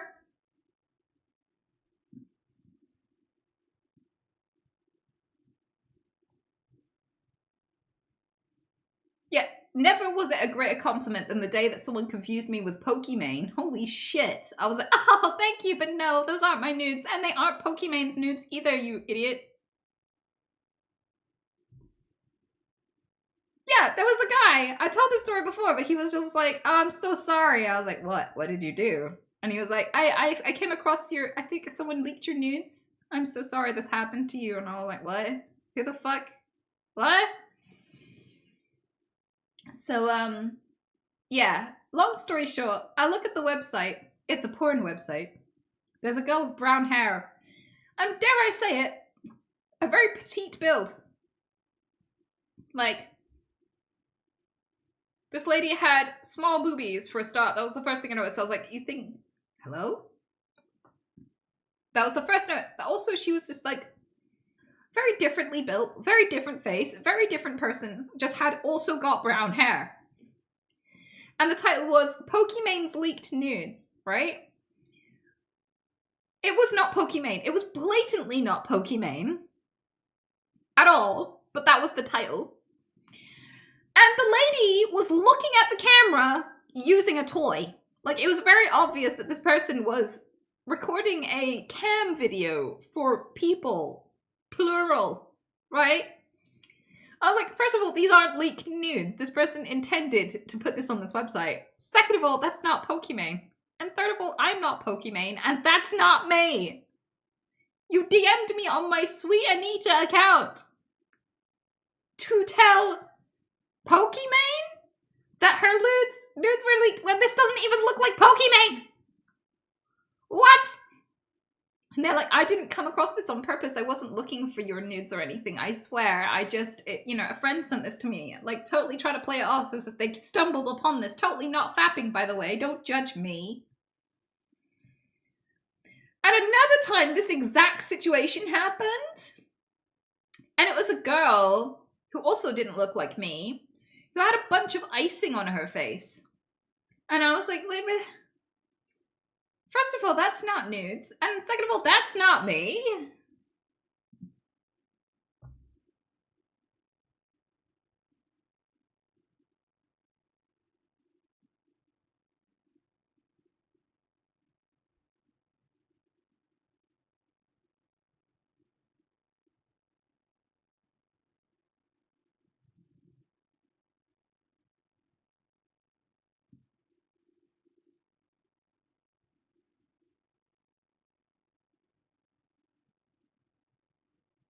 But the amount of times, like, some random thing that someone else did, someone puts it in the comment section of my YouTube videos and goes, isn't this the bitch that did this thing? And everyone's like, yeah, I hate that girl. And everyone's like, who the fuck?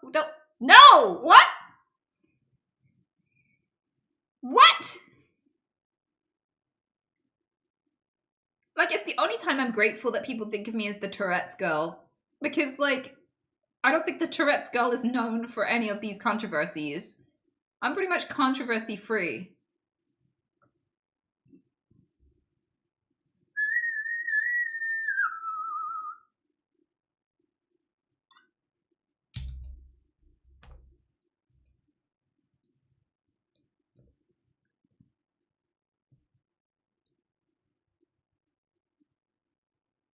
What book would you recommend? Mistakes were made, but not by me.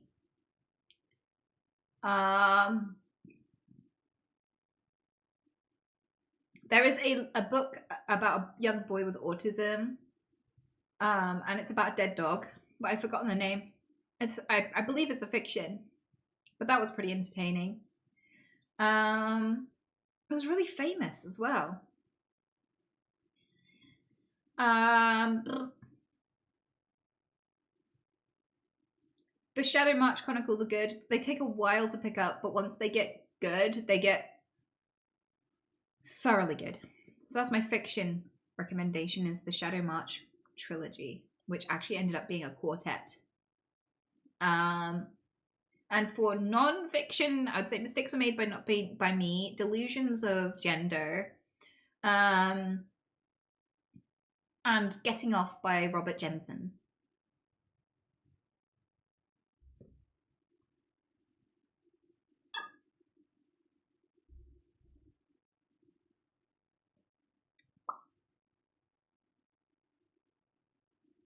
Cordelia Finer's Delusions of Gender. Yeah, I read it quite a long time ago, but it taught me a lot, and it kind of like unlocked a lot of capability in me that I didn't know I had. So, really, really interesting book.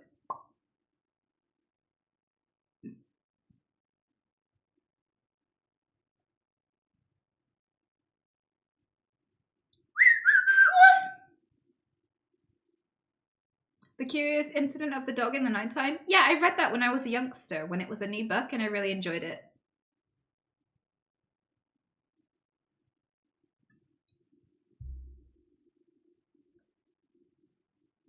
But, you know, I don't know if it has anything wrong with it. I read it as a child. I read it back at the time when, like, I didn't realize how fucked up Friends was and things like that. So, you know, looking back, it might not be as cool as I remember it, but I remember it being cool.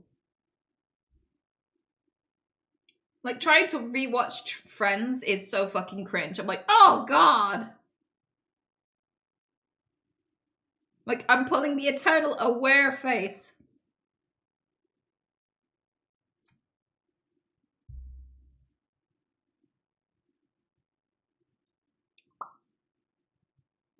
Have you read any Terry Pratchett books? Yeah, I read Mort. And I think, was the Graveyard book Terry Pratchett? I read the Graveyard book. I tried so many times to read The Lord of the Rings, but that man is so descriptive. Like, abysmally descriptive. Like, fucking hell, 7 pages describing a fence descriptive, and I just can't, I don't have the attention span.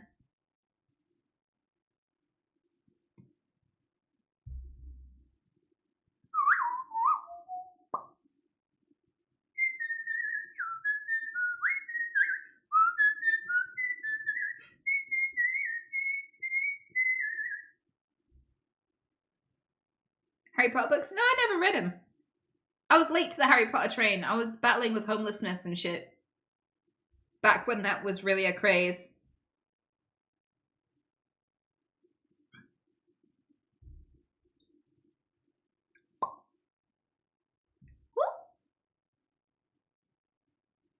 Shut up, slut. Shut up, slut. Shut up, slut. Shut up, slut. Yes, you. Yes.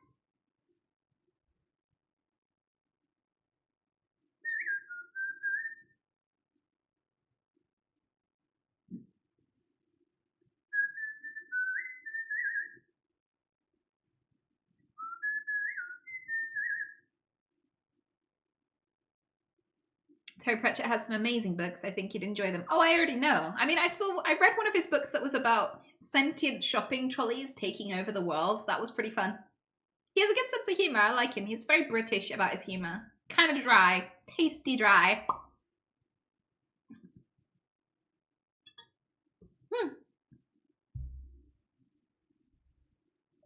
Is it easier to keep attention in audiobooks? Yeah, I mean, it gives me a chance to get some shit done.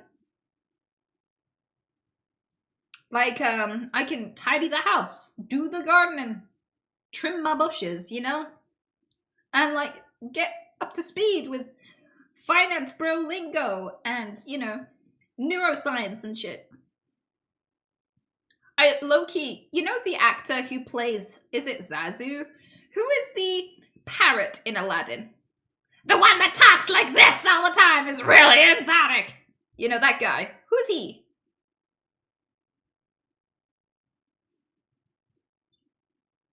Gilbert Gottfried. Okay, so he read he read 50 Shades of Grey. There's a Gilbert Gottfried 50 Shades of Grey edition. There's no way I would ever listen to that book unless it was read by him. But I'm tempted. I'm fucking tempted, you know?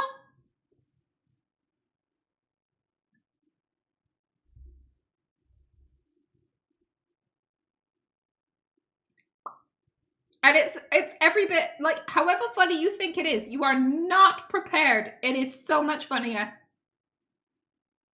It's like, he slid his hands down to my vagina, and it was wonderful, and the heat crept to my face. Like, it's like that, but, like, better. I can't do it as good as him, obviously, but it's just, like, it's intense, you know?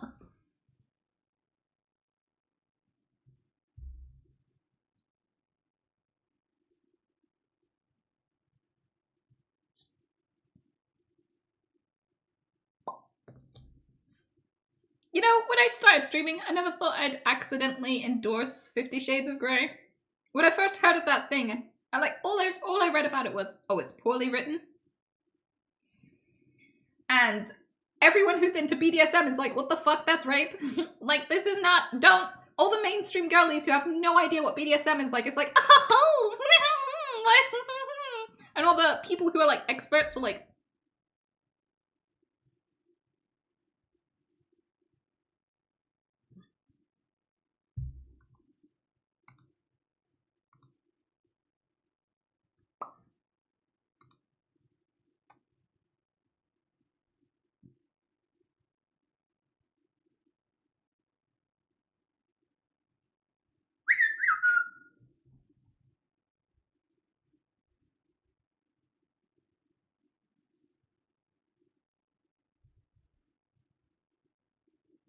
I avoided everything about that book like the plague. Meh, I don't avoid shit.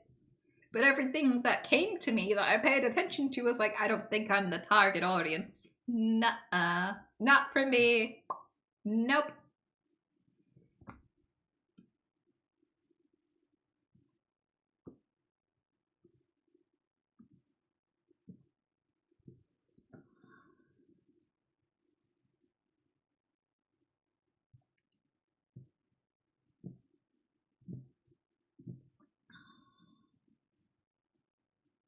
What's your favorite genre of movies? Probably sci-fi or sci-fi and horror. They're my top two, sci-fi and horror. I'm clicking on that before anything else. Sci-fi and horror. I can't stand rom-coms. Rom-coms are like watching gay porn directed by a man. I swear to fucking God, it's like, oh honey, no, that's not what women want. You made a movie of what you thought women would like in a romance. That's a stalker, you stupid fuck. Like, she should have punched him in the face and maced him, called the police on him, and when the police wasted her time and said they wouldn't do anything, she should have buried him in the yard. Like, this is not romance. This is fucking creepy as fuck.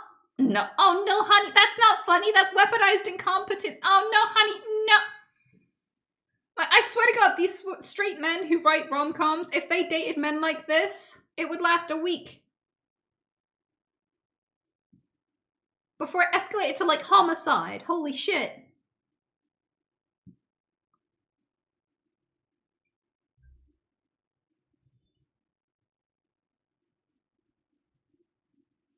Like, I don't care if you play music above your head on a fucking 90s style boombox. You don't get to cheat and give me chlamydia, John. What the fuck? I'm not just gonna stand there at the window and be like, oh. Yeah, he's an asshole, but he's my asshole. Like, what? What the fuck are you on? Like, I swear rom-com is written by men who are designing the doormat they wish they had.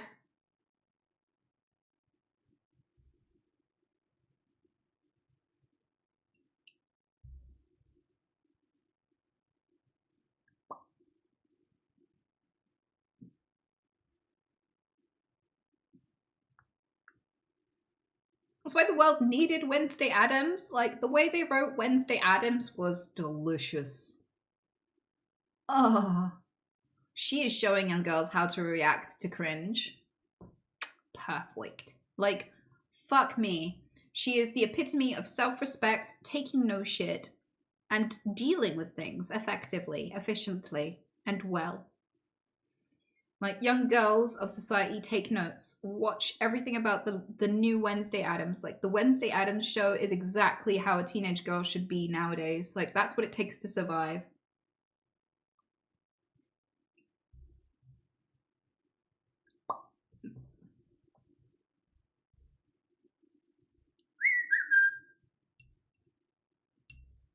Will you be watching the new Gladiator film? I don't know. Are they naked? Is it historically accurate? Are they all got gay, naked guys who, like, go out to war, come home with PTSD, and have a struggles acting straight again after the deliciousness of cavorting in a sea of naked men?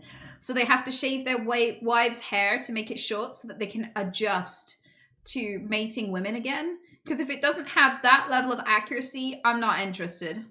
You know? Historical accuracy is very important to me.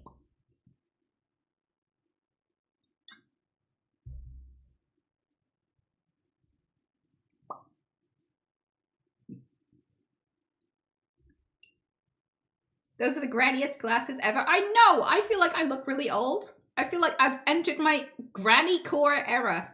And I am into it. To be fair, I don't mind having some granny core about me.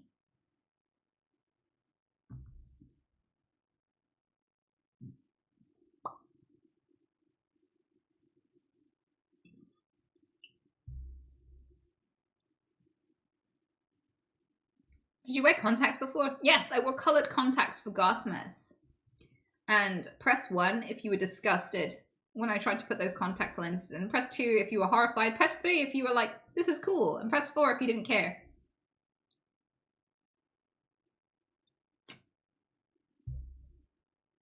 There are more 2s than I expected.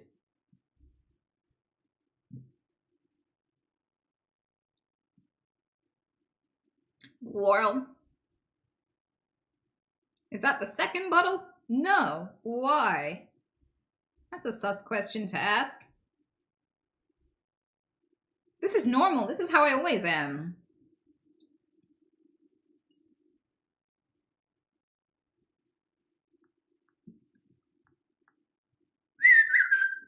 Goth girls are overrated. I feel like there's a lot of guys who've just realized they're into pegging. And when they realize this, they start being attracted to women they expect would peg them. And I don't know that the risk factor for being pegged is higher with goths. It's just like this weird thing that people assume about them.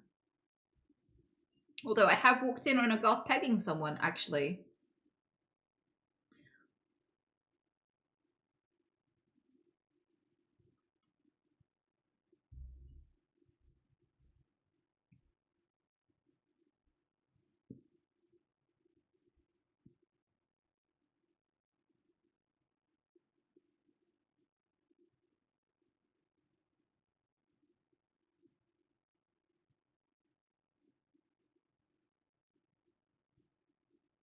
Thanks for that information, Inia. You're welcome. You know, I aim to disappoint and educate, you know?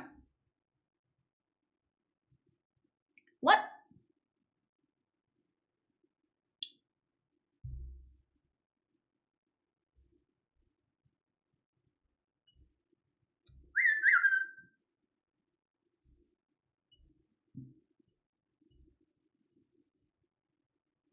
Is that Wabbit I see? Yes, he's a chonker, ain't he?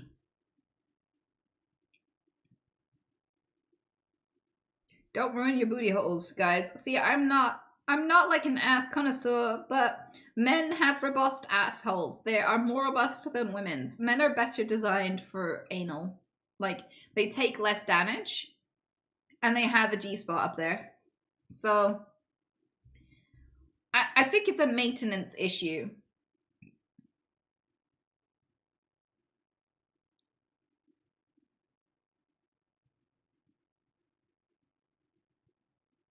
Like, I know that sometimes people have eyes that are too big for their stomach. I feel like sometimes people have eyes too big for their booty holes. As long as you have some, like, if you accurately estimate your capacity, I'm sure you'll be fine.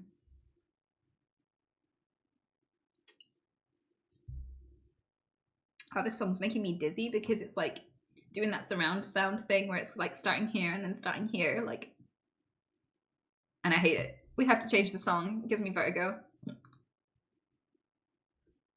Binaural beats? Yeah, binaural, whatever it's called. Can't be doing it. Confuses the shit out of me. It makes me feel like, you know when you get a stomachache from being on a roundabout? Like when you spin on the roundabout as a kid, and you start getting the whoa, where you're looking at something, and even though you're still and you're not spinning anymore, it's doing this. Like everything in front of you is doing this. What's that called? Is it just called room spin? Because I get that when I listen to stuff with surround sound where it starts to act like the source of the sound is spinning around you.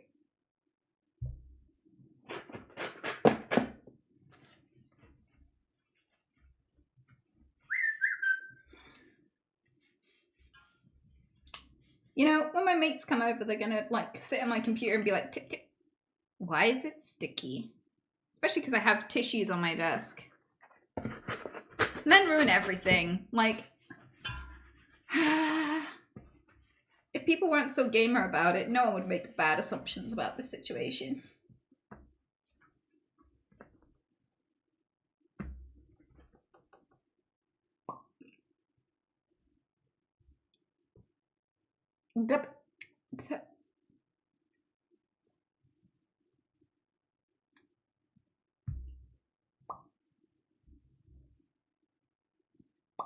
It's okay, we won't ask about the dubious stains on the screen either.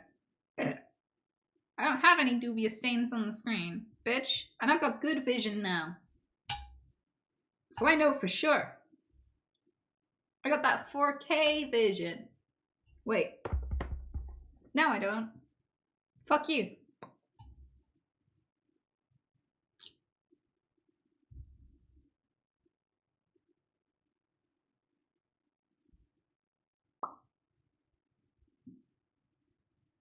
I keep thinking there's one on there, but I think it's on my glasses. That didn't work. Why doesn't that work? Wait, is it in the inside? Ow. I poked myself in the eye. We need windscreen wipers for glasses. How has no one invented that yet?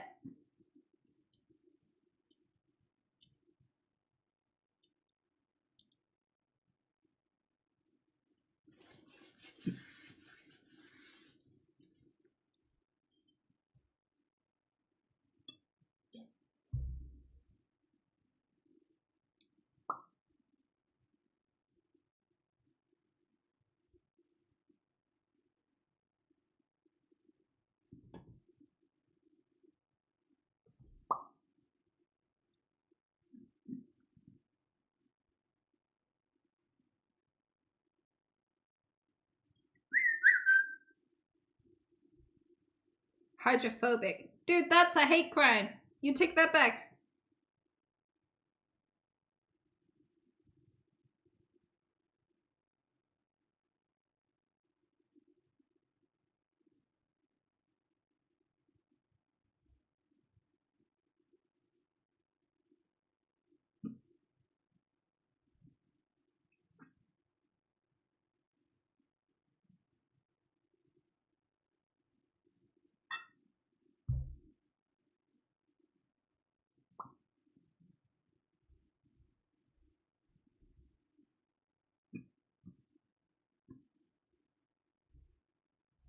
Favorite thing, ATM? Whoop.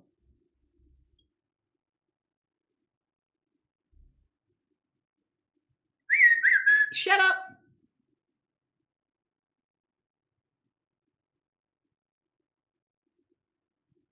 My favorite thing, ATM.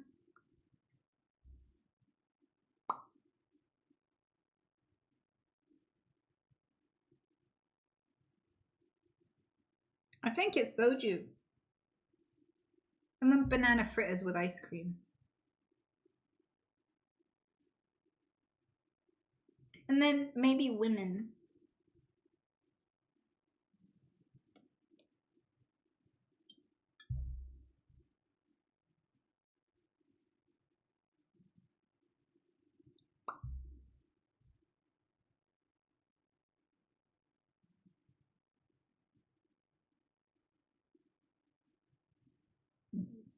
Women is such a broad concept. Oh, do you have a concept of a woman?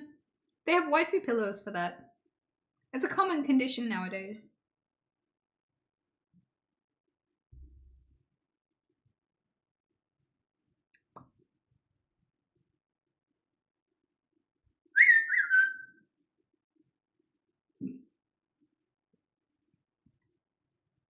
So will we ever see the cursed dress at the Stream Awards? Yeah, every time I've packed that dress, I've not been able to wear it. I've gone to 2 Streamer Awards and packed that dress and not worn it. One because Dolce & Gabbana dressed me, and the other because I got COVID and couldn't go. So I'm like weighing up whether I should. Like, I really want to. I'm so sad that I missed the last one. However, if I go again, I've got to think about Anya. So as long as I can, like, it's all hinging on Anya's health, essentially. Yeah.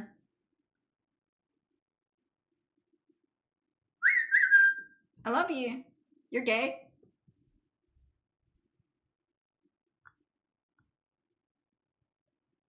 Pyramid V, thank you so much for the resub, sweetheart. I appreciate it. Is the streamer what's already? I think it's earlier. I think there's like, I think this will be the second in 1 year or something. I don't know, but it's sooner than expected. But this, I don't know about you, but this year has been a blur. I feel like I blinked and it's nearly 2025. If we get aliens in 2025, I'm gonna have to follow some people.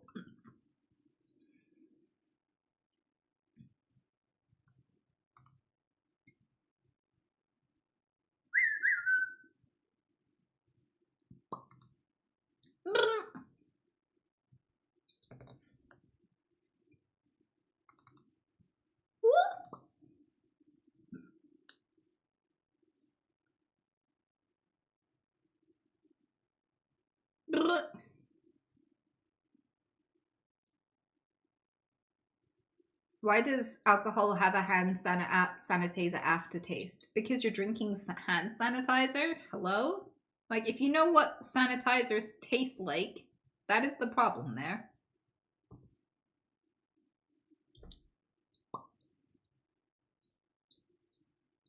Like, if you're drinking alcohol, yes, hand sanitizer has alcohol in it. That would be the link. The reason why it's reminding you of hand sanitizer, it's the same reason, like, if you're reminded of a toxic ex, you know, like when you, in life, like, why does this remind me of that dude? Right? It's because you dated that dude. It's because you drank hand sanitizer. That's where you went wrong. You're not doing alcohol right. That's not how it works.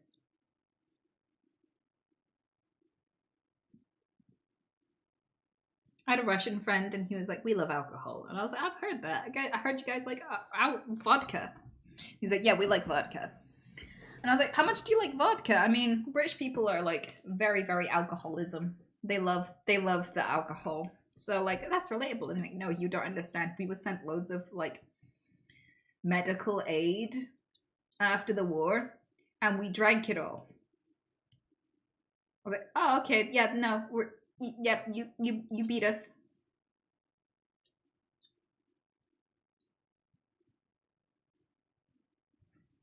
Yeah, they drank, according to him, they drank all of the hand sanitizer. Also, I've never been desperate enough to make alcohol out of potato. Like, I will make alcohol out of other things, but not potato. Like, if I'm gonna poison myself, I want it to taste good. Poison should always be sweet. By default. That's why I don't do beer. It tastes like piss. I haven't tasted piss, but it like tastes how I imagine piss would taste. It tastes like what piss smells like. That's what beer is to me.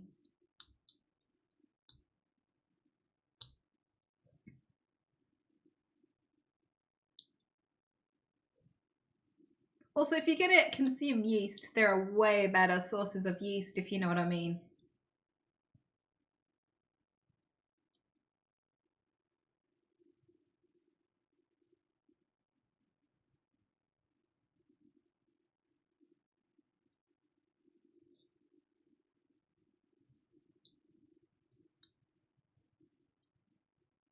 I'm sticking to my beer, thanks. Yep.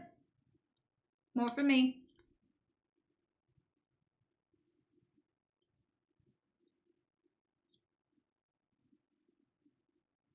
Dude, I was so desperate, I was squeezing all kinds of fruits and vegetables. Yeah. There's a dating app joke in there somewhere.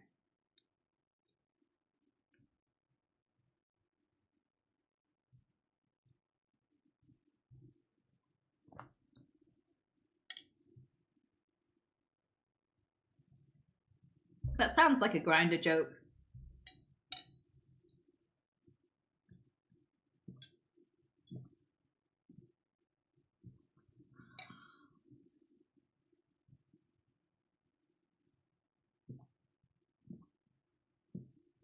Yeah, especially because we call in the UK we call a man's pieces meat and two veg. We call it the meat and two veg. I don't know why. We do. We call it the meat and two veg. Also, I have a proclivity for calling balls the plums.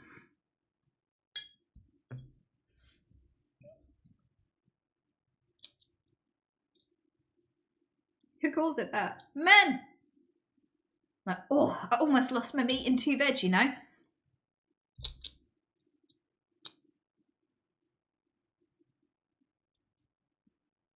Twig and berries.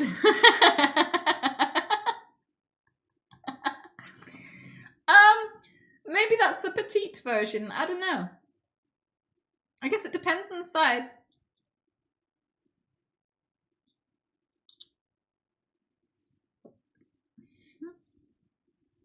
That's for when you go foraging, but there ain't much there.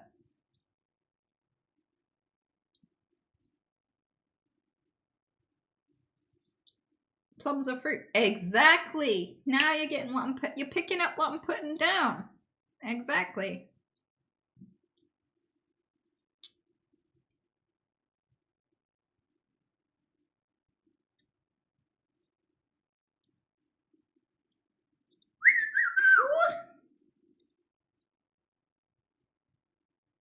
The problem with homemade vodka is it can end up being way more than 80%. Yeah. That's why what's it called? What's it called when you make alcohol at home? Not stupidity, the other word. Moonshine! So, like, when you make moonshine, it can make you blind. Okay? It can make you blind or brain damaged, so you shouldn't really be doing that. Even smelling moonshine, even if you just like, how is it doing? Like, that could kill you sometimes, how strong it gets. So moonshine, bad idea. Not even once. Yeah, it's dangerous shit. Exactly. Explosions, fires, brain damage, blindness, bad. Do not do.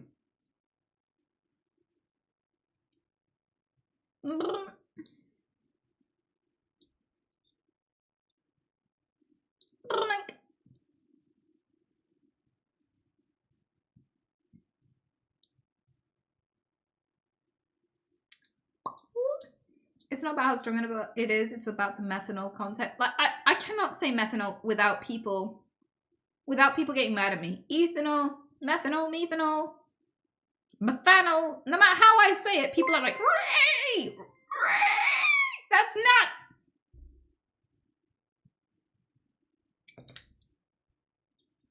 Stefan, thank you so much, you absolute fucking legend. Not you, not you, not you, not you. Sit down. Those see you. Thank you! I don't know how to feel about them yet. But you're making me feel better about them, that's for sure. I mean, my apex aim is getting better. I'll say that. Whoop!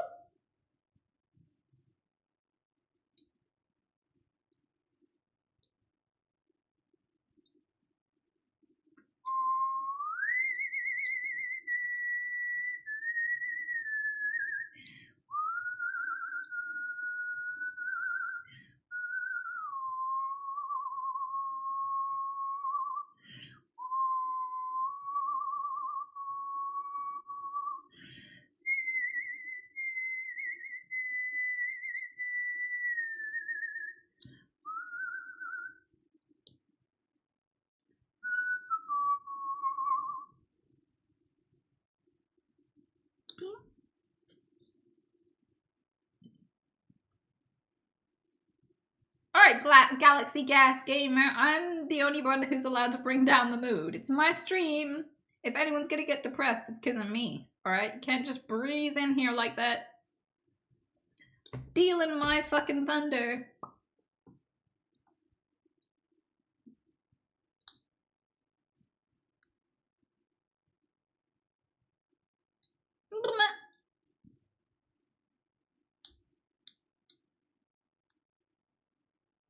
So make wine, not moonshine, is the way to go? I don't know. I'm not making either. I have Tourette's and ADHD. Anything that can cause fire or generally death, I try to stay away from. I'm careful with my fucking oven. Holy shit.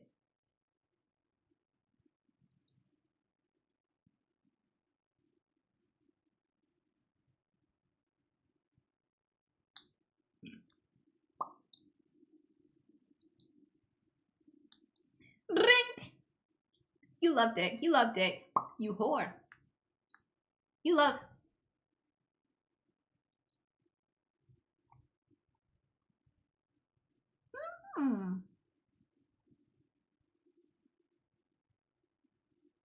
Wait, this is that song. Let's skip that one. If you went to LA for the awards, what would you look forward to the most? The fat noodles. The fat fucking noodles. Day one.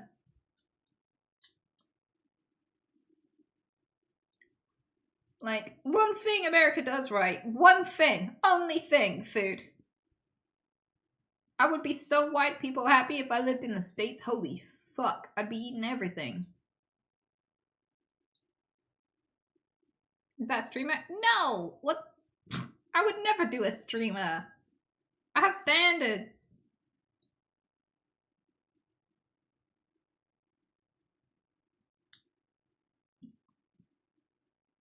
Our food isn't that good. Oh, come to the UK and you will change your mind. Holy fuck.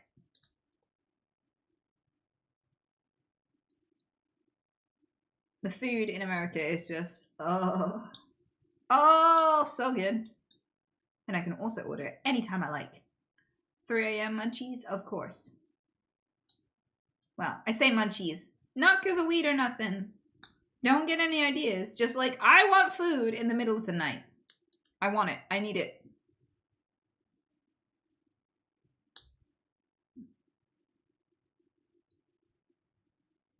If you can cook rice and tofu, is great. I feel like I am 34, so I'm supposed to have advanced past just rice and tofu. By this age, technically.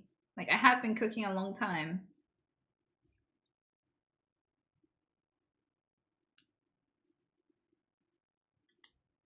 Do you have Wagamamas in the States? Do we have any US folks who can tell me? Because Wagamamas is off the chain. Hands down, one of my favorite restaurants. Holy fuck. Never heard of it?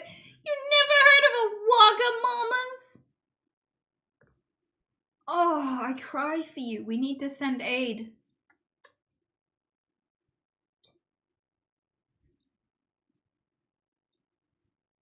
Never heard of it? Okay, if you ever come to the US, try Wagamamas. You'll never want to leave. I mean, the UK. If you come to the UK, Wagamamas, do it. Do it now. Top tier. Holy fuck. Best. So good. It's pretty.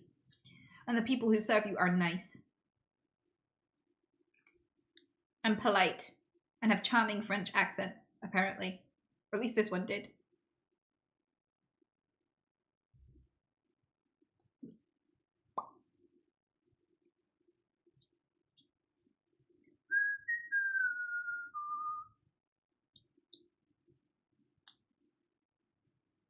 Rice is complicated though, especially if you use more than one type of rice. Remembering all the right water-rice ratios and cooking time for different varieties is a nightmare. I have a rice cooking machine. I call her Rice Bitch, and she cooks me perfect rice every time. All I have to do is do 3 cups of rice and 4 cups of water, or just like 1 more cup of rice than 1 more cup of water than the rice. So if you put a cup of rice in, you put 2 cups of water in, and some salt, and some garlic, and some other stuff to make it gasmic. But like, yeah, that's the rule. 1 more cup of water and you're done. It all cooks perfect, fluffy, beautiful. Also, it has settings.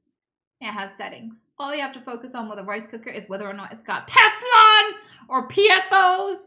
You get that non-toxic shit and you good. And it will cook for you.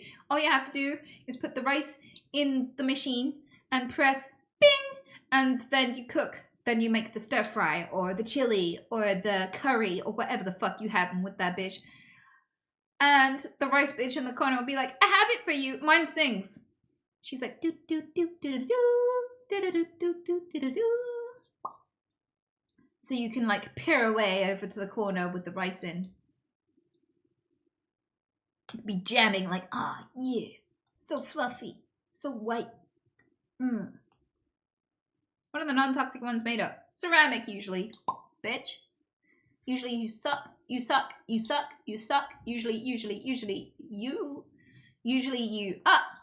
You just add up. You add up. You add up.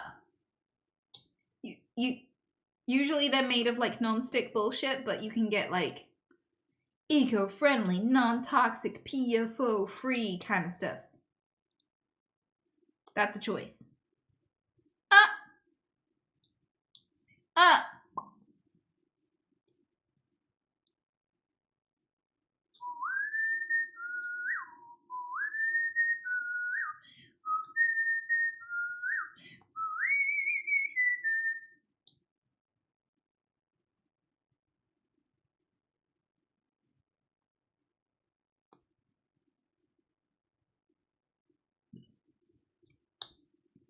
On Amazon? I don't know where you buy your shit. You can buy it wherever the fuck you like. I would focus on the brand and then just decide where you want to buy the brand. But you don't need no cancer, so you should probably figure out what your shit is made of. Like, birds will die if you cook on a non-stick pan in their vicinity. So, like, if you have, like, a caged bird in your kitchen and you cook some bacon in the breakfast and it just drops down dead, you know what you did, bitch! You know what you did. That's how toxic they are. So, like, a lot of the bird keepers were like, everyone's just discovering how toxic non-stick stuff is. We already knew. We already knew, bitch. We ain't been eating on that shit for decades. Yeah, it will straight up kill, because it does this thing called off-gassing. Off-gassing, that's the word of the day, folks. Should we do a children's show but for adults? I kind of feel like fucking CNN News and ABC News and whatever have like the monopoly on children's TV for adults, but we can do that. We can be like, PFO, that's when we say no, uh-oh. Like, we can make random songs and stuff and have like sock puppets and shit.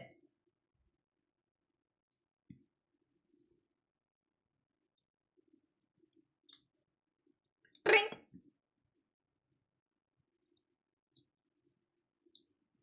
Fuck puppets? No, what you do alone in your room with your sock is your business, okay? But we're not all that lonely, Wild Parrot. Like, some of us have friends and shit.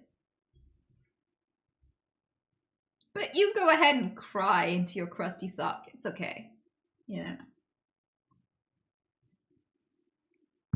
We're all gamers here.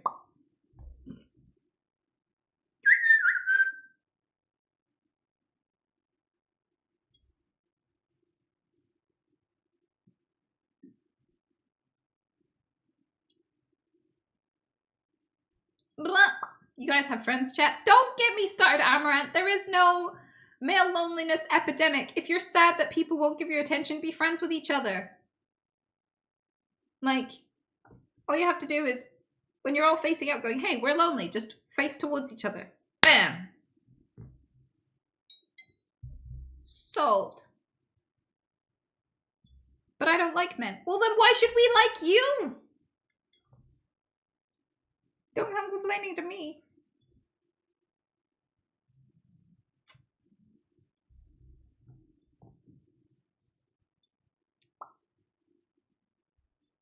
You can't be like, I don't like you, but why won't you love me? No.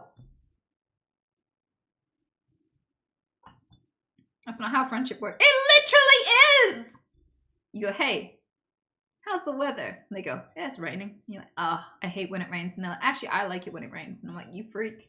And like, I know, sugar. You want to come over? And I'm like, yeah, you like LOL? And they're like, yeah, I like LOL. Should we play LOL in each other's vicinity? Yes, let's go. What do you like to eat? I don't know. That's fine. I probably wouldn't have bought it in time anyway. Head over. And then you play games together. It's that easy.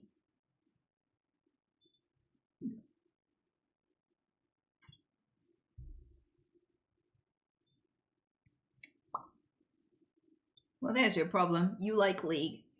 I feel like even monsters deserve friendship. You know? I'm not going to discriminate. Mert, thanks for the gifted! You legend!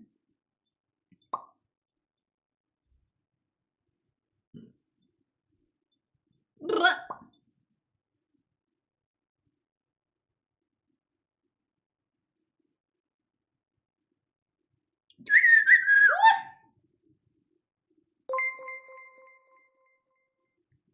I know that Anita has real glasses because her eyes are bigger. Are they bigger? I did wonder, because some glasses make your eyes look smaller. I didn't really need my eyes to be, like, enhanced. But here we are, bitch. Prepare for, like, a fucking soul x-ray. When I was a kid, when I was, like, a teen, everyone was like, I feel like you're staring into my soul. I never really knew what that meant. So many people said it to me. Chevy, thanks for the prime, you legend. Thanks for wasting your prime on me. I'm so honored. Bitch.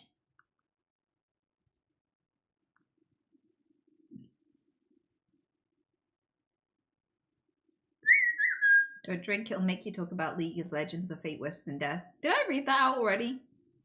I kind of feel like maybe we should make this an advert, like, this is your brain on soju. And it's just me waffling about League for 3 hours. Soju. Not even once.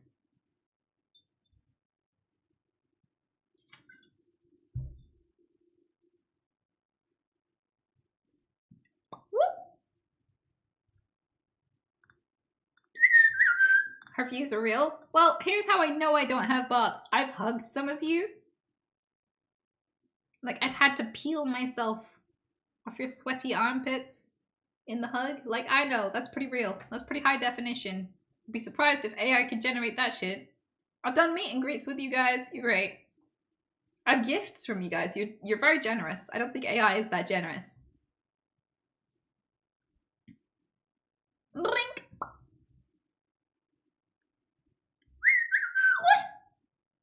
You love elbow, elbow, elbow, whore.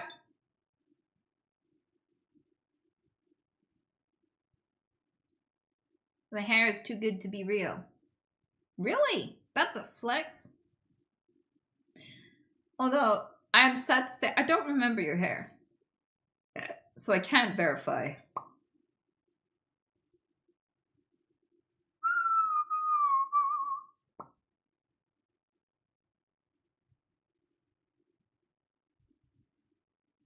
Was the burp a tick? No. Strangely, having a neurological disorder does not generate gas.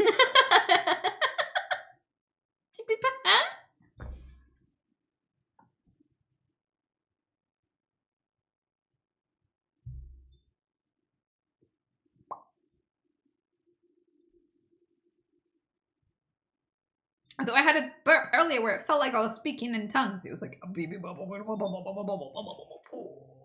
Oh, well, actually, no, that's not speaking in tongues. That's just death metal.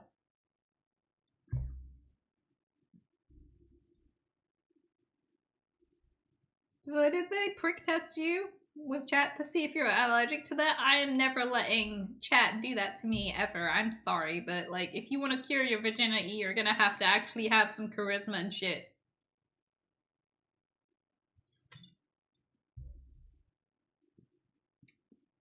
Also, I feel like there are less invasive ways to find out you have an allergy. I wouldn't even let the doctor prick test me. What the fuck?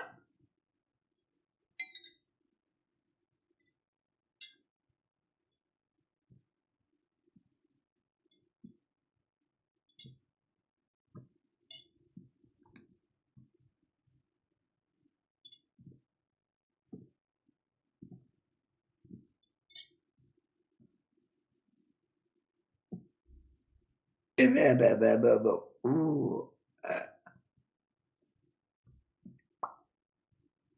What are some charismatic traits? Being relaxed as fuck. Nothing is more scathing in every situation. Like, if someone's being a dick, the most powerful thing you can be is unfussed. Like, if someone slaps you and you're just like, shh. Well, that was rude. And then you just get on with your day. Like, you felt none of it. Yeah, like, when you are just, like, in a room full of people, and you're not like, hi, is everyone happy? Am I being too loud? Oh, I'm sorry, my name is Jeff, and hi, oh, that's wonderful. Like, when you're fucking terrified, that's that minus 1,000 aura. Holy fuck. Like, the most charismatic thing you can be is just calm. Because you can handle anything. You've handled your whole life so far. Everything that's terrible that you've ever had to deal with, you come out the other end fine. The truth is, in any given moment, it doesn't really matter how it goes. You're gonna be fine. It's all gonna be a memory at some point. At worst, it's gonna be a dinner table story. Ha! Did I tell you about the time I shat myself in a fucking IKEA in front of 2 grandmas and a pastor? And then the pastor just started eating it? Like, weird. But okay. I'm for recycling, you know, but I don't think I'd go that far yet. Like, the worst case scenario is you have a dinner table story one day. This is either it goes well or it makes you more interesting. What hero has a dull backstory? This is how you become the main character, bitch. Invite the worst case scenario. Be like, bitch, I dare you to go wrong. So just relax and you'll just naturally be charismatic. Have fun. Don't worry about the bad stuff. And being like, the minute you stop giving a fuck, you'll have aura. The truth is, confidence is not about being bombastic. Hello, everyone. I have entered the room. Like, that guy probably is overcompensating for something, right? But like, true charisma is being like, what's up? Yeah, that sounds cool. And being dramatically unfussed. You can fuck, but as long as you're not fussed, you're fine. Relaxation is the key, the cornerstone to charisma. Holy fuck, this shit does sneak up on you. I agree. Why am I still drinking it? I should stop.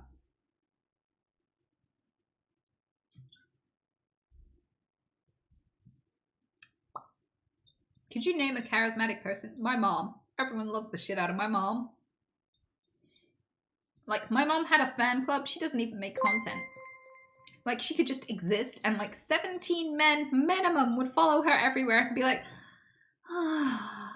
Like, everywhere she went, everything she did, so good at it instantly. She's been a dancer, skateboarder. She's skateboarded with the most famous skateboarders imaginable. If you know the skateboarder's name, she's probably skated with him. You know, between the 80s and 70s. She rock climbs, is a scientist, like massive goth. Well, tiny goth, but massively gothic. Has like so much aura, and everyone was just infatuated with her. All the women were jealous, all the men were in love. Every time my mom went out to the club, right, I'd be sat playing computer games in the living room, and like so many men would come round, ding dong, and I would have to be like the essentially glorified butler. Hello, sir. Oh, here to see my mother? Of course. Set yourself down. She's just getting ready, applying makeup, powdering her nose. You know. Help yourself to some refreshments. Yes, the sofa is very clean. Sit yourself down. I am playing computer games, but you are welcome to challenge me if you have your ego in check. Yes. So it can be a little bit debasing to be defeated by an 8-year-old, but if you're up for it, I do know how to play Soul Blade and many other first-person shooters. If that's not your thing, there is chess and about 17 other men who are interested in my mother for you to talk to. Take your pick. Yes. Over there is just fine. Yes. Notify me if you need anything. I'll just be over here playing my games. Oh, would you like to be humbled? Of course, sit yourself down. Soul Calibur? Yes, fine choice, sir. I would love to smash you at Soul Calibur too.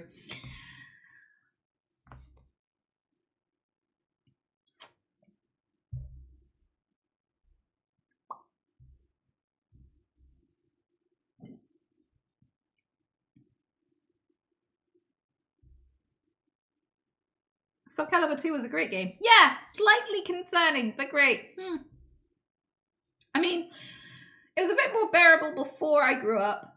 But like, one thing I complain about with Soul Calibur, I loved that game. I was so good. I was unfucking beatable. Little 10-year-old girl beating every challenger I ever got in my life. No one could beat me at that game. I love being Raphael and just parrying. So like, I wouldn't be doing damage or taking damage. I would just parry. So whenever they tried to hit me, they'd just be pushed to the side. Like, take another shot. Go on, try again. Oh, I'm sure you'll get it this time. And then when I was finally done with them, I'd just go and like kill them in seconds. I was like really bullshit about it. Hands down. I had little else to do. I didn't go to school. So like most of my education was fucking Steve Irwin, Rolf Harris, various children's cartoons, and computer games.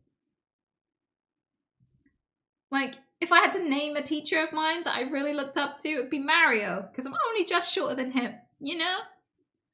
So, with that in mind, I was unfucking beatable. I had, like, adult tier skills at that game. Holy fuck, because I literally did nothing else. Yeah, I was just sitting in the living room while my mom would get ready to go out clubbing. And all these men would just sit around waiting for her to get ready so they could follow her around clubbing, which is hilarious because, like, my mom could take her pick of men and she was never going to pick any of them.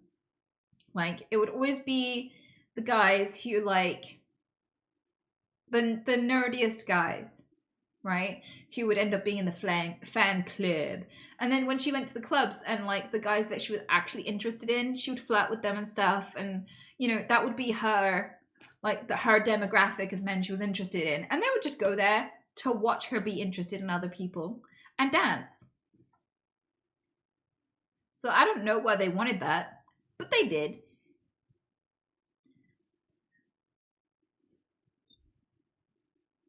I mean, it doesn't surprise me that so many guys were interested in being cucked, essentially, because, like, that's what porn is.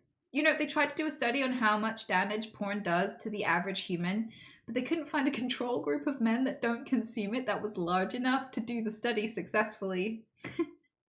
So, like, so many guys literally go on the internet to look for a woman that they're attracted to and watch her get fucked by somebody else. I kind of feel like that says to me that 99.999% of men are more open to cucking than they realize.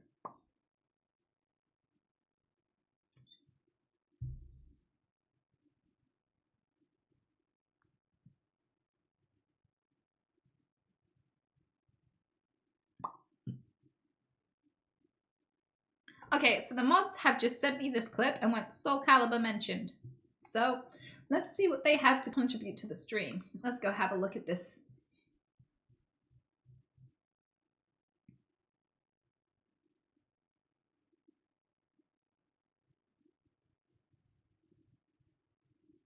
Okay. So they really, I have to find the right... Fuck.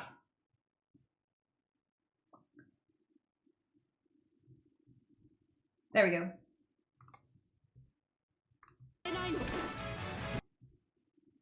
We're gonna watch Heaven's Arch. The name of the move is Heaven's Arch. They really want me to let you know that. Let's have a look.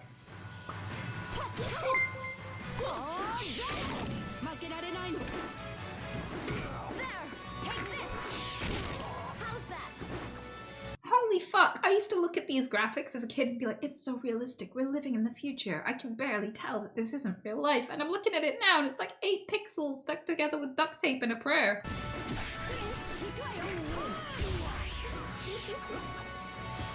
Excuse me. Was that too much? So I liked this one, but I also like the one where you jump on his shoulders, break his neck, and then do a backflip and crush him with your badge. I feel like that one was my favorite one.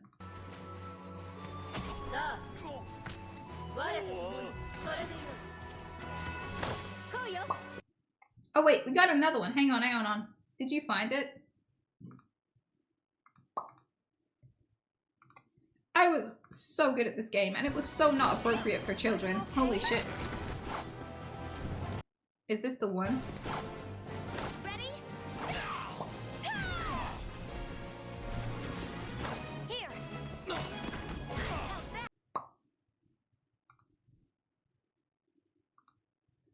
Let's have a look.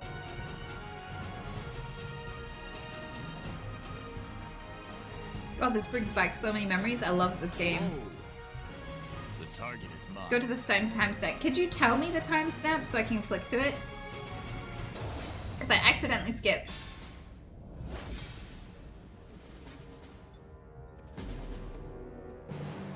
A single slash can cut even the frozen. Three. Fight. Are you okay? Yes, I do that often. I love that move. Oh, that's the one. Thank you. Here. You're not a Sophitia main until you do that backflip. Pardon me. Are you okay? Take this. And suddenly my entire sex life is explained. Holy shit.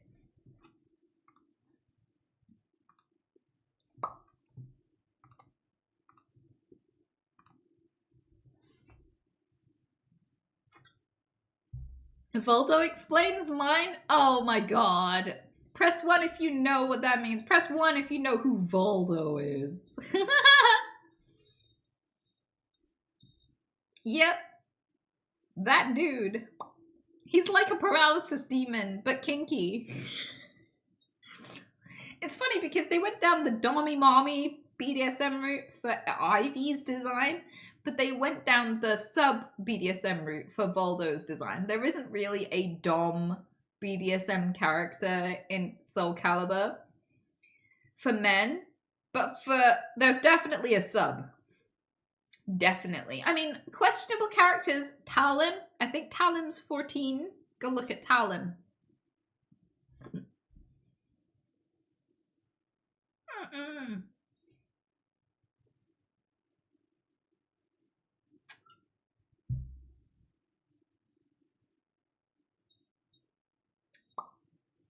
Oh, we're getting more links. We're getting more nostalgia. I can't believe we're looking at this game.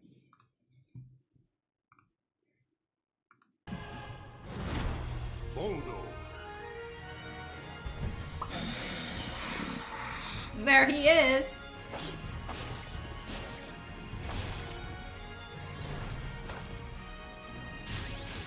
Oh, I've done that move a few times.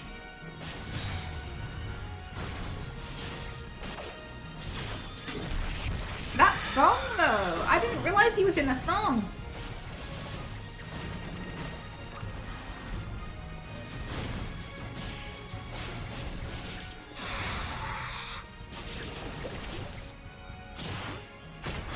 He will literally thrust you up? Wait, no fucking way did I notice this. I guess I was too young to realize how lewd it is that he has a literal dildo chin. That is an actual sex toy you can buy in modern day.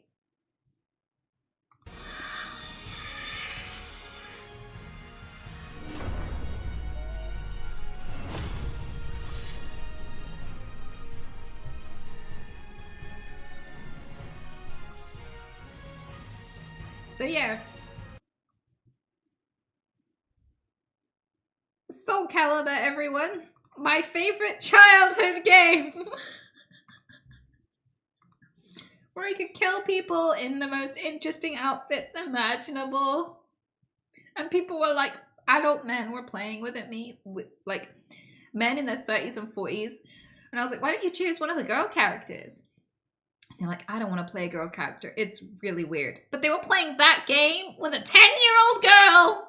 And that wasn't weird. Just being a female character was the weird part. That was where they draw the line.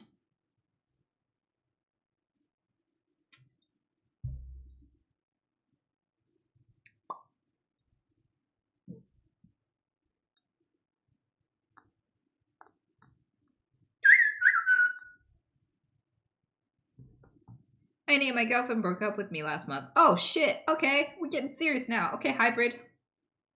She was sexually assaulted by a few people throughout her life. I grew up in an abusive home, and we became really codependent throughout our relationship. I tried everything to make it work, but after texting her twice, I just realized I had to let it go. It was crushing. It was either move on or be a creep. I really appreciate the advice you've given for men throughout your stream career. Thank you. Was that a question? I don't think that was a question. I think that was just a statement. I'm glad you realized that it wasn't right. I feel like people give people who break up a relationship a hard time. But like, it would be worse if you stayed with someone when you knew it wasn't right. If you started a family with them, spent your life with them, waited until they were like really old and didn't have very many chances to start anew, to let them know that I don't think I love you. Like, I think it takes bravery to be able to filter and know what you want and say no sometimes. Sometimes the most compassionate thing you can do is say goodbye to someone. So good for you for noticing what was wrong, really clearly identifying it, and hitting the reset button so you can both find something more healthy. Like, that is a loving act. That is not necessarily a terrible thing to do. Sometimes you let go, not because you're giving up, but because you have faith that somebody could do better with their life in the right circumstances. You just know that this isn't the right circumstance. And that's beautiful. I commend you. Well done.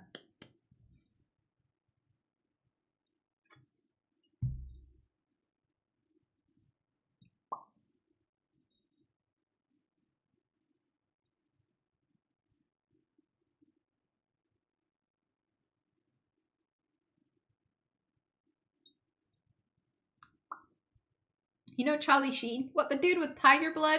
Who doesn't know Charlie Sheen?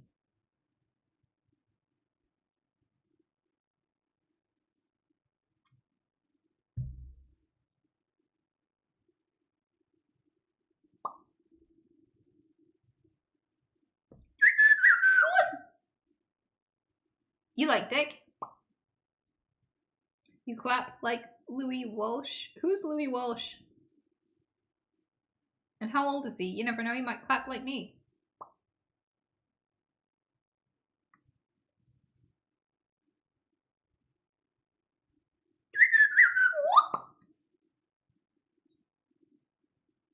You know whose laugh lives in me rent-free? There's a guy, he's a comedian, I've forgotten his name. I don't know if any of you can identify it by my impression of his laugh, but he goes,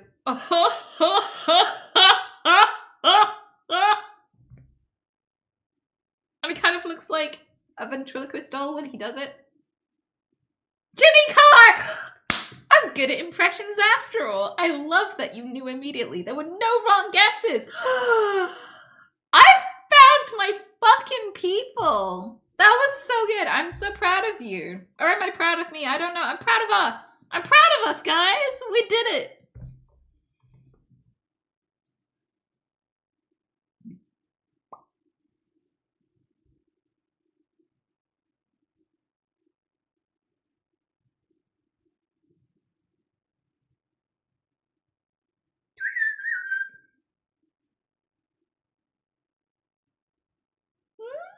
Mwah.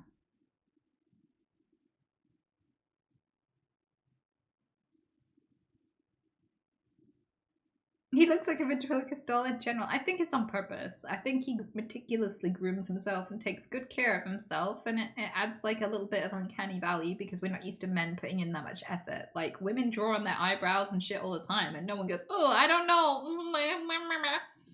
Like, we love it when women don't look real. There's a whole industry for people who really love it when women don't look real, right? When they over-perfect themselves. Like, they really put the effort in. They really make every last bit perfect. So, like, I guess if we lived in Bizarro world where men had to put in all the effort and women didn't have to do a thing. And women were all the ones with short hair who never wore makeup and barely wore deodorant or brushed their teeth. And men did the over-grooming. And were, like, really meticulous about how careful they are to look. I feel like a lot more people would have like perfect hair like him, perfect eyebrows like him, perfect skin like him. Like, it would not be like, he wouldn't look so distinct. I feel like he would be the beauty standard in a matriarchal world.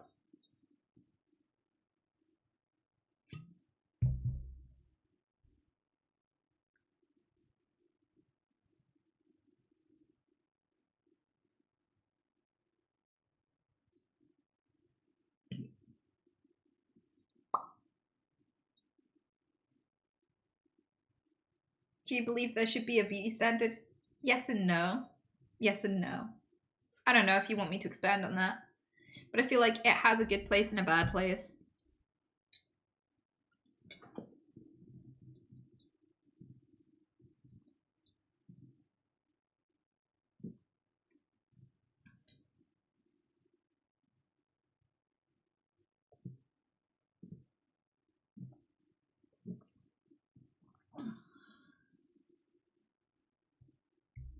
Bleh.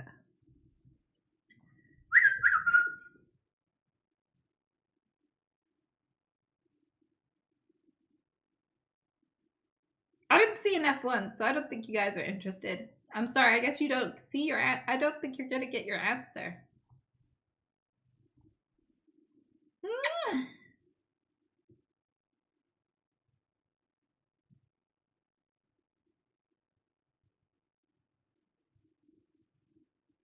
Oh, you never told us to press 1?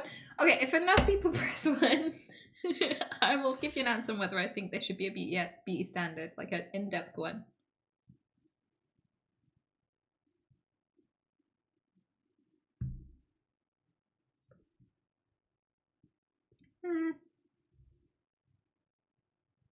Oh, okay, that's enough once, thank you. So women are selectors in nature, right? They pay attention to who demonstrably has good genes because they can't produce many children, so they have to pick the best people to submit genes to mix in with the children that they create, right? If I'm going to make a kid, I want to make it out of good ingredients. So having a criteria for signifiers of health is just having a good ingredients list on making a high quality human. And lots of animals do that, right?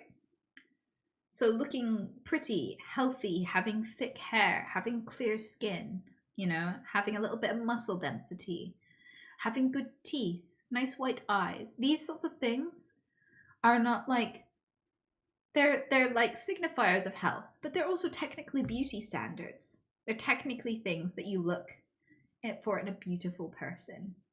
Aesthetically pleasing, right? I feel like it spurs on evolution to have a beauty standard in that context. I also think that when you start making the beauty standard, because we are attracted to what's rare, right? Because one of the ways to make a healthy child is to mate with someone with very, very genetically different gene set than yours. So the more different someone's genetics is, the more attractive they're likely to be to you, right? So this is why in countries where you can gene edit your children and choose legally what eye color they have, what hair color they have, and things like that, in countries where people are commonly blonde, they choose brown hair. But in places where people are commonly brown haired, they'll choose the blonde genetics for their kid. So like the beauty standard is just what's rare, okay? And so with that in mind, there's an element of it's rare to look like certain things because it takes products, expensive products to get there. Like fake breasts became attractive because they're a rare attribute. A fully adult woman with boobs that point up is rare because boobs are meant to point down because they're made for babies, not men. And if they point down, then gravity will allow the baby to sit under your bust and drain the milk out easily because it's moving down. If the breast points forward, it's harder to breastfeed than if the breast points down. But forward-pointing breasts in adulthood tend to be attractive because they're a rare attribute. So it makes breast augmentation attractive because it's a rare attribute to have a chest that looks like that, right? And that's what triggers that little fuzzy part in a lot of people's brains where they're like, oh, this looks nice. It's because it's rare. And if you make it expensive for something to be rare, then beauty and the halo effect isn't discrimination based on genetics anymore. It's discrimination based on wealth, okay? And so a lot of people resent beauty standards when they become wealth-based. If anyone can pinch their cheeks and that makes them look a little bit blushy, that's not so much of an issue. It's not going to make a swathe of people horrifically insecure about themselves. But if you're seeing a lot of airbrushed, photoshopped, heavily surgically altered people, it might make yourself feel insecure, right? I don't personally think that people who make art about their bodies and profit from that owe you anything. Okay, so my personal opinion is, if you're feeling insecure because you're seeing airbrushed images, that is a you problem. That is a you problem. People shouldn't have to create less art about themselves because this whole airbrushing thing has existed since before AI, since before Photoshop, before photography. People have been airbrushing people. Every queen in my country has been painted like 10 years younger with smoother skin and a slimmer waist. Okay? So this isn't a new phenomenon, right? But people want to discriminate against you based on your genetics and your age. They don't want to discriminate against you based on your artistic ability, based on your wealth. They want to base it on your age and your genetics. That's why people get angry about you wearing makeup and go, oh, I prefer people without makeup. They want to dress it up like they're just so progressive and into natural beauty. They're not. Usually they can't even tell when people are wearing makeup. They just want to feel like they like natural beauty because it makes them feel special and honorable when they're not. They just want to discriminate against people based on their age and genetics. They don't want to discriminate based on your artistic skill with makeup, based on your fashion sense, based on your Photoshop skills, right? But it's all discrimination in the end. So my overview of beauty and a beauty standard is it has an evolutionary advantage to be attracted to rare attributes. The issue is industry. When industry profits from you buying shit when you feel shit, it can sell you mouthwash made of floor cleaner and pretend that it's fucking healthy. Just call it halitosis and people will scramble to rinse their face out with floor cleaner. And everything about that tells me that the problem isn't a beauty standard. Many animals have beauty standards and it benefits them exponentially in terms of the health of their children and the survival of their species and the evolution of their species, and also pleasure. Like earwigs have dicks that are longer than their bodies. One of the animals with the biggest dick to body ratio is earwigs. Because the female earwigs like big dicks and they go to mate again and again with the big dick earwigs. So they've been sexually selected to be hung as fuck. So sometimes it doesn't have an evolutionary advantage. It just has other advantages, right? You make a whole population of very, very fun male earwigs, right? So sometimes it can be beneficial. Like there'd be no men insecure about their dick size if women could select more easily, if there was no rape, if there was no sexual assault, if there was no pressuring women in a Beauty and the Beast style to give the nice guy a chance, even if he doesn't have any redeeming qualities, right? Then no one would be insecure about their qualities because they would all be qualities that women had fallen in love with. No matter how diverse you are, no matter how different those qualities are, they were all qualities that are beautiful to a certain amount of women. So with that, I'd say that beauty standards can be beneficial for the esteem of the judged and the genetics of the judger, right? There are benefits to be had from having a beauty standard. The problem is industry. Capitalism ruins beauty standards because it says you should be insecure, so you buy shit. Instead of saying, you are beautiful and I want it.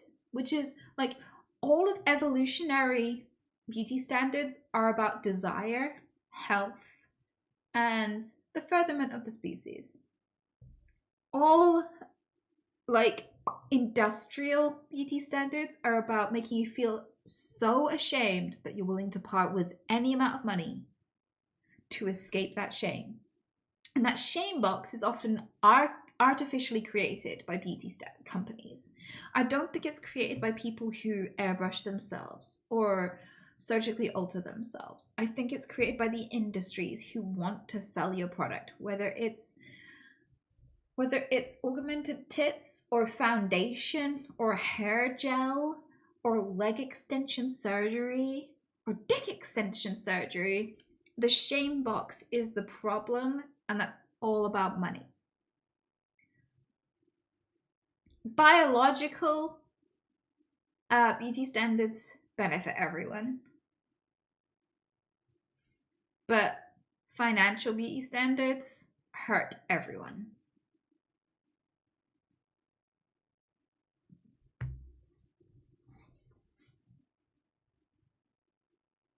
But if everyone was still naked, do you think that would still be? Yes, I do. There are tribes people who live relatively naked and they still paint their bodies and they still they still have beauty standards and they still have augmentations that they enjoy. For example, piercing, body mod, body makeup, facial makeup. So I feel like there would be a way to capitalize on that even if we were all naked. we'd still be vulnerable to the capitalistic instilling of shame in lower economic brackets specifically. Like, I don't think we'd escape that terrible tirade on our self-esteem and the accompanying misery. So, like, I don't think beauty standards are the problem. I think monetized beauty standards are the problem.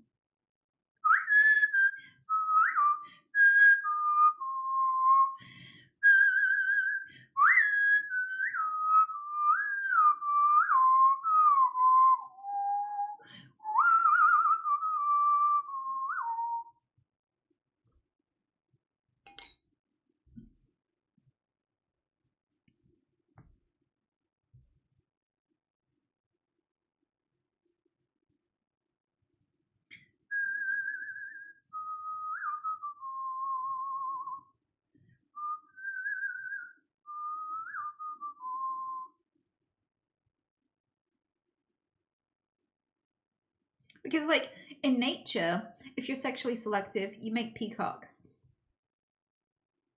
Look how beautiful. Like, the sexual dimorphic nature of peacocks really exemplifies what I mean. The females picking the cutest man made men that fucking beautiful, generationally. And they're fucking proud about it too. They want to shake their tail feather at everyone. They're like, look how amazing I am. Women made them that beautiful. Because they picked the prettier and prettier feathers to fuck with. That's what beauty standards were supposed to be.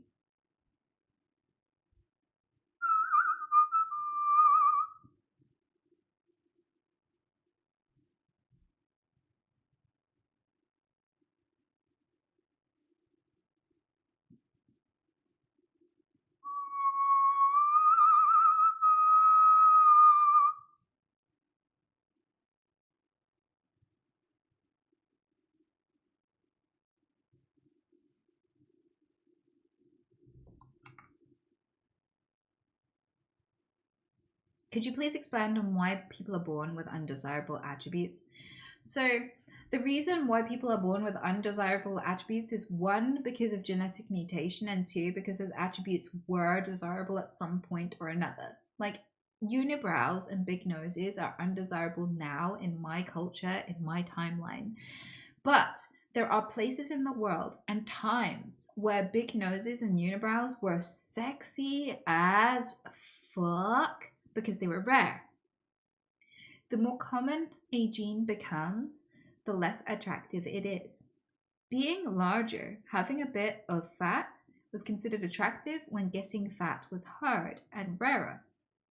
Because it's great for surviving famines, it's great for keeping your partner warm in a long winter, and hard to achieve in the past. Now that it's easy to achieve and a common thing, people are more attracted to slim people. The aspect of those genes that makes them attractive is rarity. So the more successful it became, the more sexy it became, the more inevitable its downfall is. It becomes ugly later. This means that for generations, people fell in love with all the things you hate about yourself, but right now they're just not in fashion, which is the capitalistic as well. There's a capitalistic aspect of that. If it's common, then they can't monetize it. So, but also it means that if many people have those genetics, they're going to be looking for something else to mix in. And the more varied from your own genetics it is, the sexier it's going to be. So if your genetic traits were more popular for a long period of time, they have to become unpopular at some point. Yeah, you get nerfed. The other thing is genetic mutations, where you end up spontaneously getting an attribute that nobody else usually has. And this happens naturally over and over in nature, so that at least one or two people are very well adapted to strange situations. Sometimes these mutations actually drive evolution too, but the burden you have to bear if you have a rare attribute that isn't accepted and isn't considered beautiful is that you have to bear the burden of being considered less sexy because your genetics dared to take a chance, a creative chance, to throw something new into the mix. And it just wasn't a hit. Like a company trying a new flavor of drink and seeing if anyone liked it, a limited edition flavor to see what the reception is before they consider making it a permanent option. And that was nature doing that with you. And if you believe in fate or a god, that means that whatever god or fate saw you, thought you could handle being a pioneer and a representative of those genetics. And if you don't believe in fate or god, then it means that you were randomly dealt a wild card to see what you could do with it, and it's up to you to see what you could do with it. All genetics is chaos to someone who doesn't believe in fate and God. And even in that, there is comfort to be taken in. You're a pioneer. How are you going to represent your new use case for all these genes that you got that so few other people get? I mean, it's rare to have Tourette syndrome. It's rare to have coprolalia. So I'm one of those pioneers who's like, you've been dealt a wild card. What do you want to do with it? Play to your advantage or cry and shame?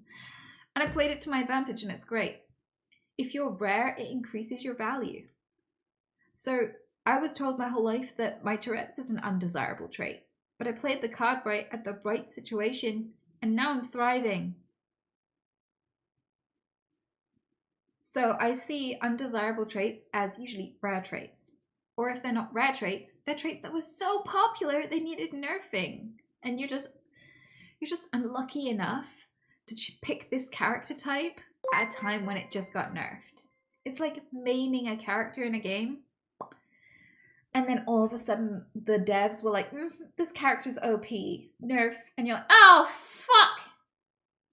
And in which case, that means that for generations, this was considered fucking awesome and beautiful. If it's this common, so many Giga Chats had these traits.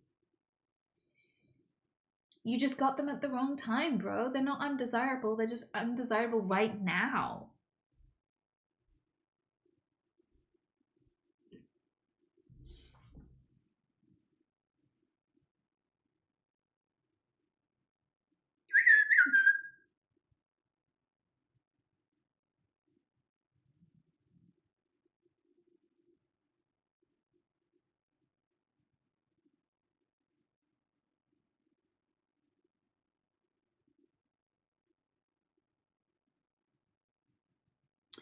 Thanks for the motivation and concise explanation of a lot of what I'm going through. As someone who had a lot of body dysmorphia as a child because I went through a bunch of trauma and that will fuck with your self-esteem, I spent a lot of my childhood and teen years obsessing over the minutiae of my face and my body and deciding whether or not it was good enough for other people instead of whether or not it was good enough for me. And I let my perception of how other people perceive me be the thief of my joy. And I did it despite the fact that a lot of people were attracted to me. I just couldn't see it because I wasn't attracted to myself. And I wasted a lot of time feeling ugly and ashamed. And I feel like a huge aspect of your character progression and maturity will be being comfortable with yourself and grateful for your body because it takes care of you. And putting less worth on the people who don't have to live in your body from your perspective every single day and their fleeting judgments, because a lot of people are wrong. So you can't take other people's judgment as like the metric of your worth. And that takes practice and it takes effort, and it's a battle you'll fight every day and not always win. So you don't have to feel good about yourself every day to have generally good self-esteem, because if you ever love yourself, you're doing way better than most of the people on this planet.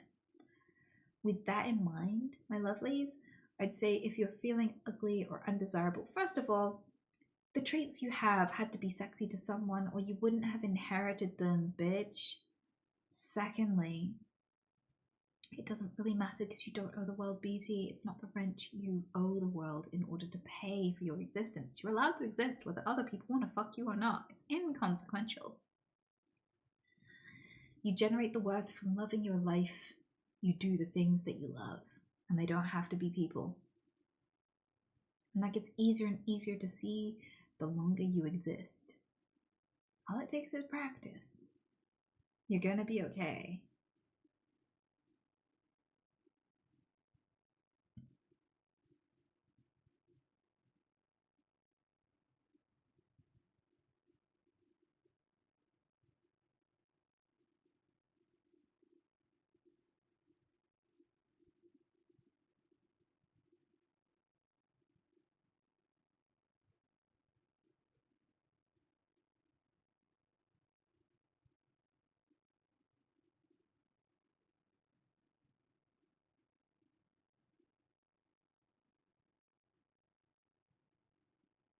Like, so many people ask me what I would say to my younger self. I wouldn't give away anything. I needed every single disaster and every single success to be exactly as it is to arrive here. And I'm so happy. So I would just say, you're going to be okay.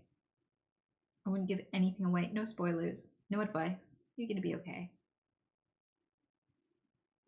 You can handle it. It's going to be fine.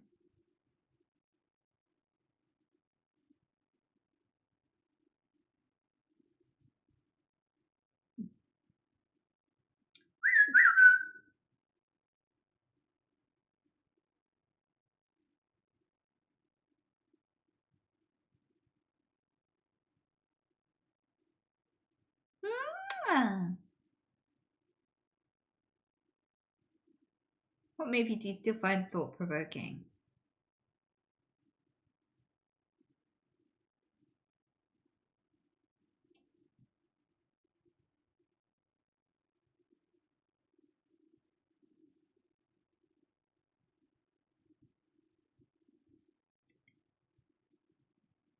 Requiem for a Dream. Fight Club-ish. If you don't let the abs distract you. Donnie Darko.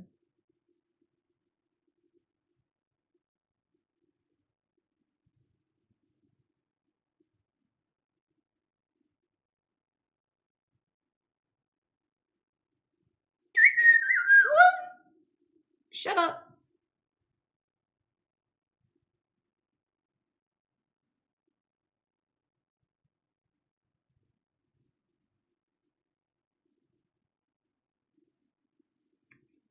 Anita, distracted by abs. Well, the thing is, whenever I look up like content about Fight Club,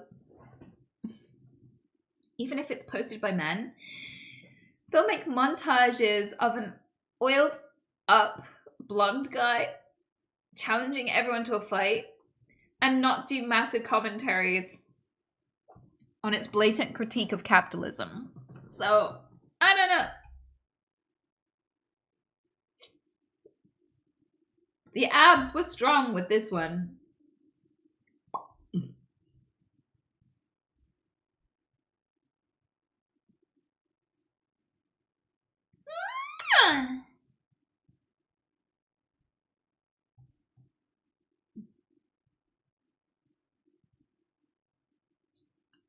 Shut up, show dick. Shut up, show dick.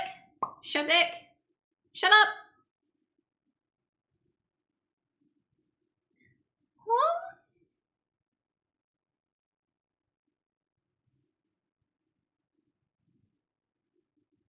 Can note the capitalism and still admire Brad Pitt's washboard. Yeah, if you want. Why not both? We can multitask, you know? But some people get distracted by the abs and miss all of the social commentary behind it. I'd say debt is modern day slavery. I feel like there were many reasons why many ancient societies and religions have banned lending money and borrowing money. I feel like we've noticed over and over and over again that it is not good and it is not ethical to sell your labor in advance.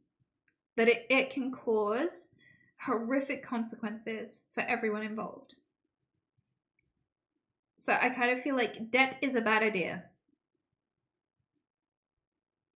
Nobody's like, I'm so glad I'm buried under debt. I love interest. I'm looking forward to making someone else rich because they could afford the debt that I couldn't. So they bought mine up and now I owe them and I work for them every single day and I will have to work for several years in order to be able to claim that I have no money because I have minus no money right now. But one day, if I work really fucking hard, I can have nothing instead of minus nothing. Isn't that great?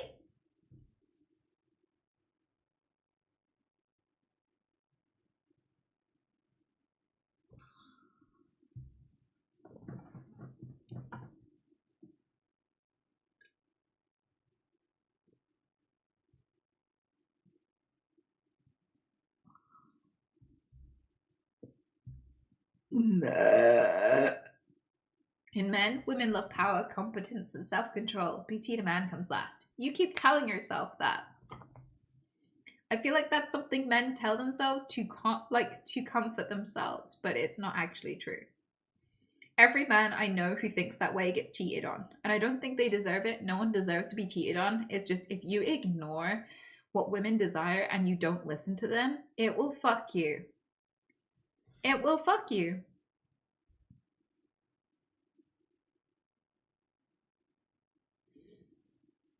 Like, literally, because if you think every woman is a gold digger, you will only attract gold diggers. And all the women who don't care about wealth will never find you. If you're convinced that all you have to focus on is your wealth and power and dominance, you will get cheated on because you neglected anything that women in general have to say about what they're attracted to. You ignored them because it suits you to believe that if you get muscles and money, that you will be rewarded with bitches. It's a power fantasy. Those women will be like, yes, of course you're the best in the world, honey. Now buy me a new car. And then they'll fuck who they really are attracted to. Don't sell yourself that lie. It will fuck you over. People who are willing to trade sex for status and money are not attracted to you, and they're not attracted to your status. They're willing to ignore their urges for the things you have to offer. That's different. Don't confuse the two. If you want a fulfilling, loving, happy relationship, you need someone who's attracted to you, who loves who you are, not what you have. Wealth and power can be lost. You want to get with someone who can meet you wherever you are at life, who can meet you when you're humbled and love everything about you just as much as the days you have clout or money or influence. Tell yourself that lie. It might be really appealing to think if I can just work out more, become a giga chad, be a finance bro, women will fuck me. Go ahead. If you don't mind being cheated on, if you don't mind being lonely, if you don't mind feeling alone in a long-time relationship, tell yourself that. Don't listen to women, listen to Andrew Tate and fuck yourself over. But if you want something fulfilling, if you want to be desired, if you want to be loved, if you want something secure and long-lasting, listen to women about what they desire. Not what they're willing to ignore their desires and trade for a comfortable life. Because men will do it too. Men can be gold diggers. I would know. Since I started streaming, everyone assumes I'm rich. And so many guys are like, I would love to be your house husband. I would love to be a kept man. This is not a gender issue. Anyone's willing to ignore what they're attracted to if it's going to pay their bills and give them an easy life. And I want you to be loved and appreciated, so I'll tell you like it is. Women are shallow too. Acknowledging what women genuinely fancy and listening to women about it, reading what women have to say about the men that they're into, the celebrities they crush on, the attributes they love, will get you so much fucking further than listening to men try to tell you what women want.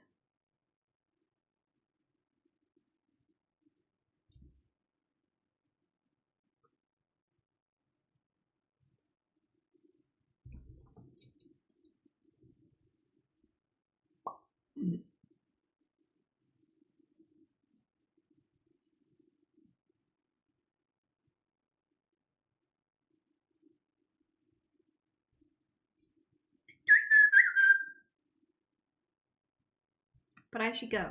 It's been fun hanging out. I'll see you on Saturday for a video stream. Thank you for all of the support. I didn't thank you very recently, but C Vanilla, thanks for the sub. Thanks for hanging out and listening. The soju was awesome. Thanks for giving me an excuse to try it. I'm gonna have to thank Miko for the recommendation.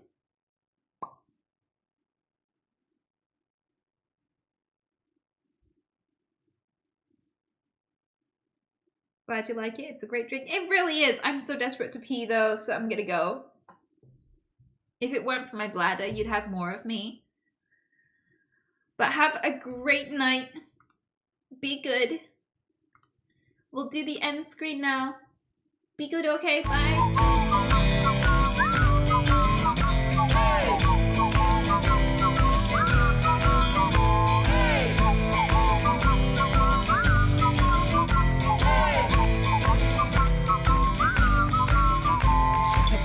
ever written about your dick and made out that it was kinda thick? No, sir, I would never do that. Then you're probably not to chat. Ever asked a woman to get off a chair and then complaining that she's gotten fat? No, sir, I would never do that. Then you're probably not to chat.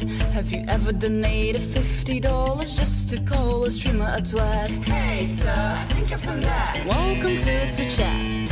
A wholesome place where you can stay, but we have more, so you better behave. Jack can be very nice and chill as long as you don't follow you through. So take it easy, remember that you